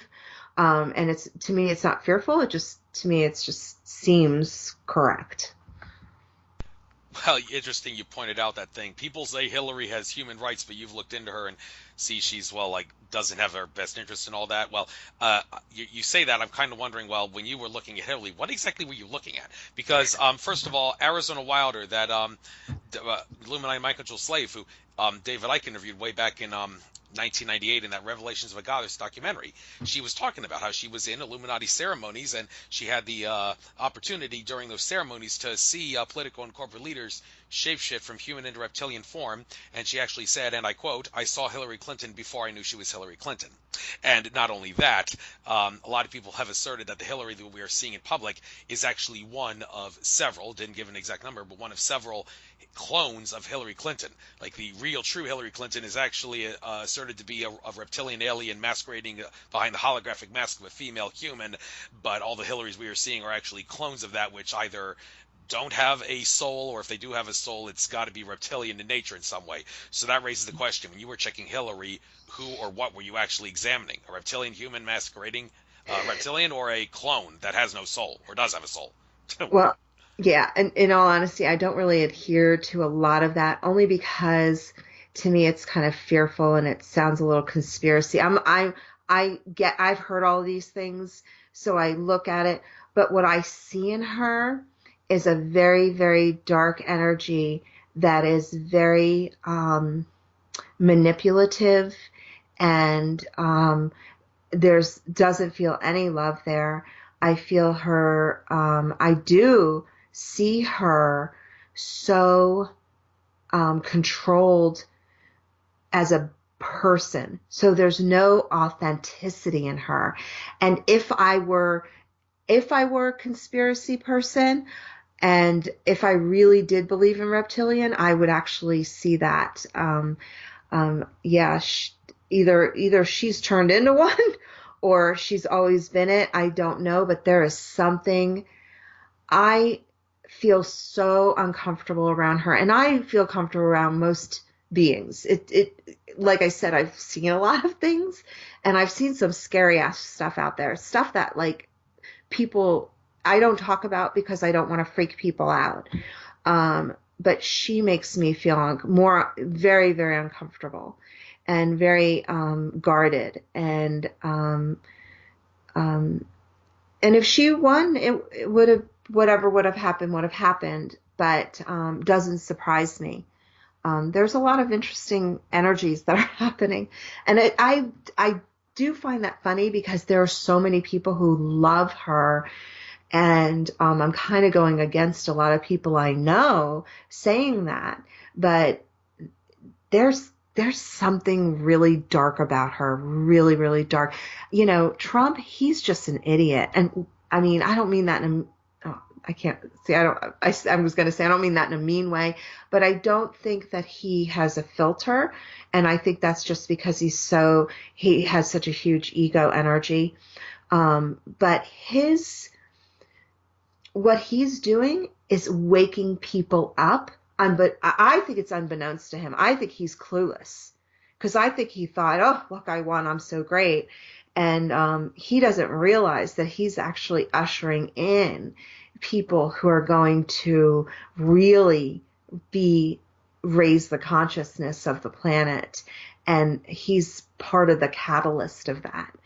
And sometimes we have to have a being that shocks us into moving forward, right? So, some people, they have their wake-up call through a near-death experience, and they had to have that shock to their system to actually go, okay, now I know I can come from love, I can live differently, I can be different. That's he's our near-death experience. But see, I think that Hillary has she's such, her and her people, whether they're in spirit, like, reptilians or not, I actually think that she has an amazing cloaking system, better than anyone I've ever seen energetically and intuitively. Interesting.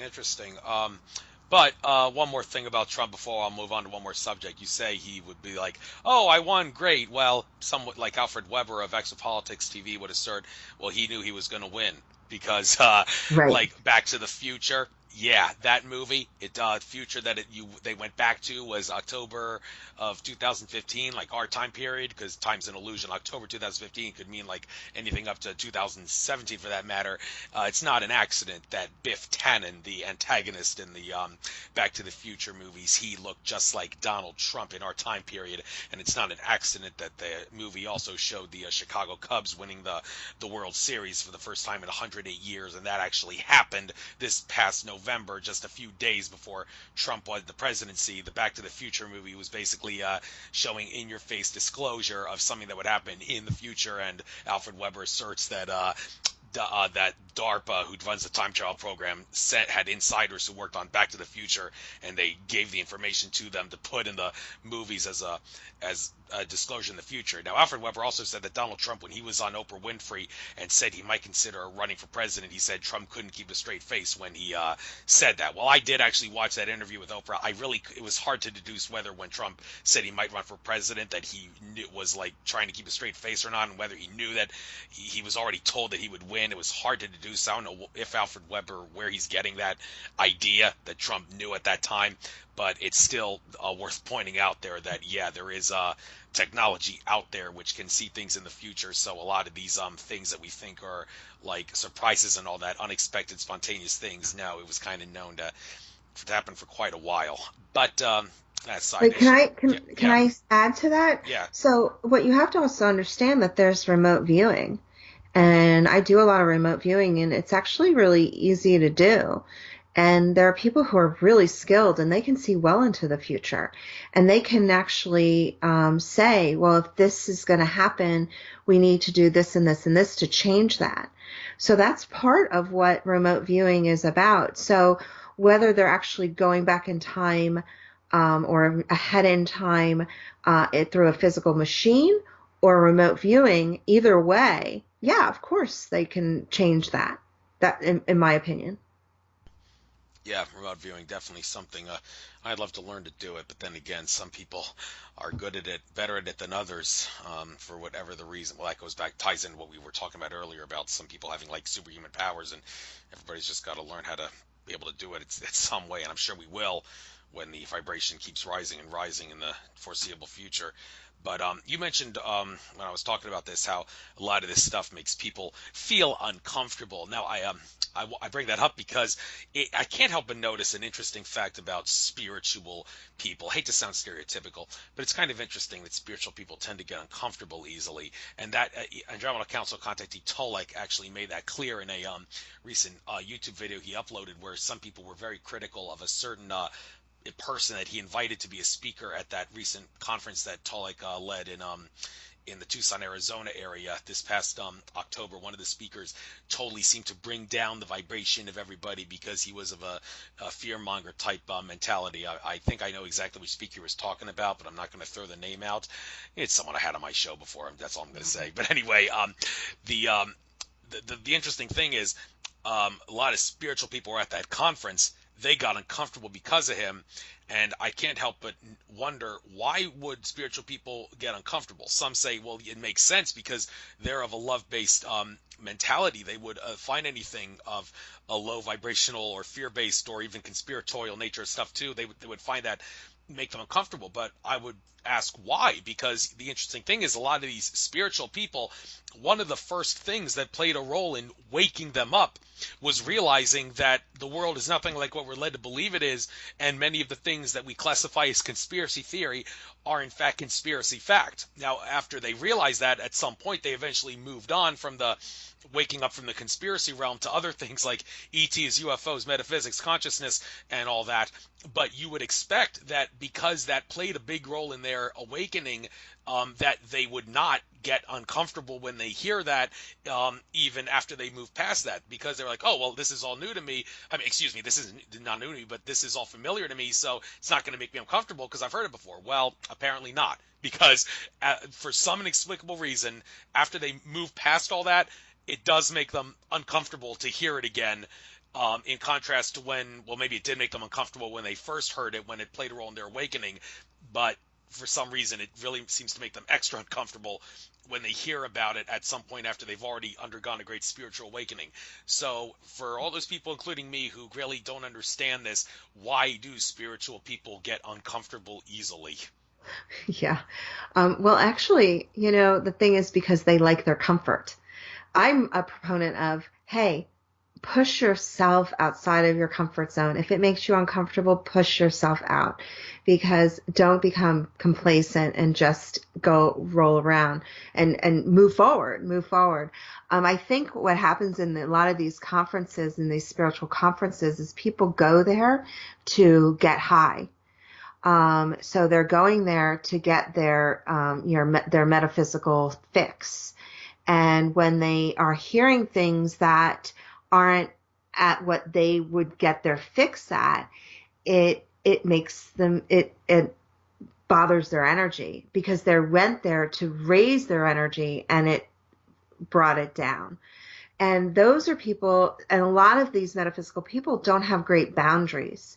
So they tend to take on the energy. So like I said, I mean, I have done enough, like, watching videos and researching and ET's conspiracy. I mean, I can't say I've watched all of them, but I know enough about it that I get it. But I don't feel uncomfortable with it. I always ask, hey, whatever it is, it is. And I support anybody who's putting themselves out there that's outside of the norm, because that's not always easy to do. And it's easier to, sit at home, watch the same TV that everybody else is watching, drive the same car, eat the same restaurants, right? But the people who are paving the way, and whatever it is, it's hard for them to push themselves outside.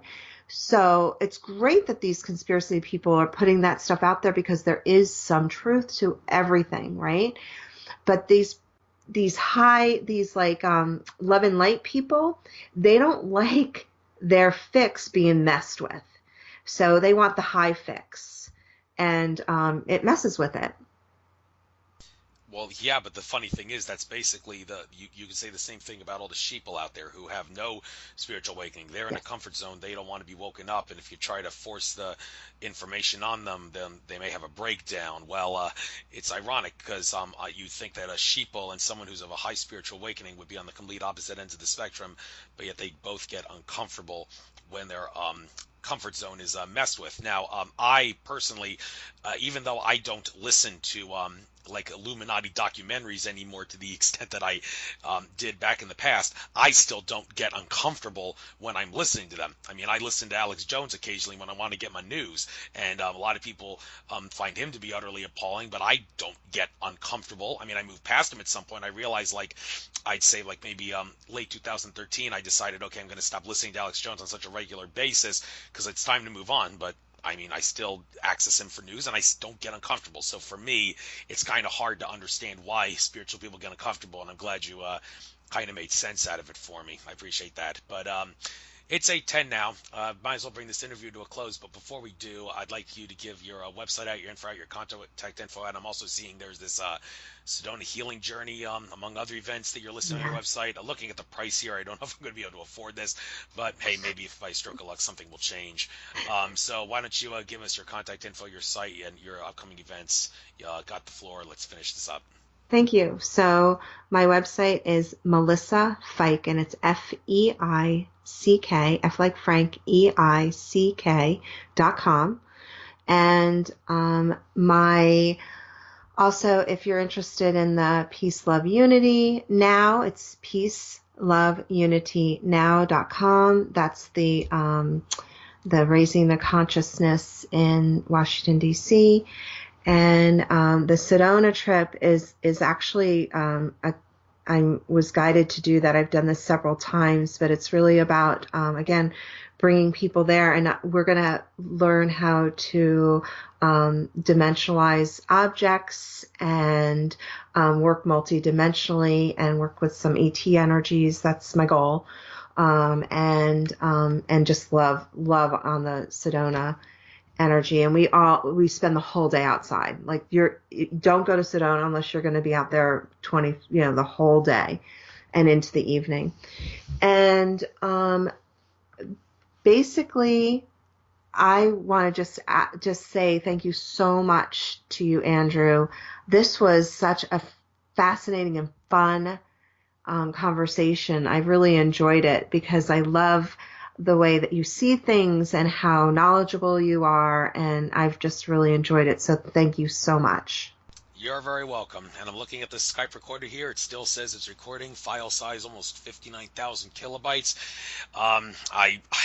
Well, I don't know. I'm almost like near 100% sure that my other two shows that I did with Craig Campobasso and Nick Redfern, when my voice was recorded but their voice wasn't, I really do think there may have been some NSA sabotage behind that, because I did some test runs with other phones and even did a test run with Craig Campobasso like I did before this show, and it recorded fine, but when I did the show it didn't record. Now my show yesterday with Michael Quincy, it did record his voice. Interesting thing, on the MP3 Skype recorder it just said recording a call. It didn't say the in red letters the recording file size thing like it does with you, but that's happened with some other interviews that did record. So I'm going to cross my fingers and hope this did record, and if not, well, I hope you're open to doing this all over again and getting asked the same questions, but hopefully that will not happen. I'm probably not going to check that right away now because I don't really want to ruin my night right now, but sometime before I go to bed tonight I will check, and believe me, if worse comes to worse and I find out it didn't record, hey, that's not going to make it harder for me to sleep. That's going to make it easier for me to sleep, because it's interesting how you always seem to sleep better whenever something depressing happens. It's funny that way. But anyway, yeah. All right. I think Like, it'll be fine. yeah, Yeah, I I'm feel like sure. it's going to be great. Oh, Yeah. you feel it? Okay, well, if you feel it, that must be all right. So, I'll if it doesn't, I will get back to you tomorrow and say we got to do this again because it didn't record. Okay. But that shouldn't be a problem. So, glad having you on. Take care. Namaste Thank and you. good luck. Namaste. All right. Have a good one. You Bye. too. Bye.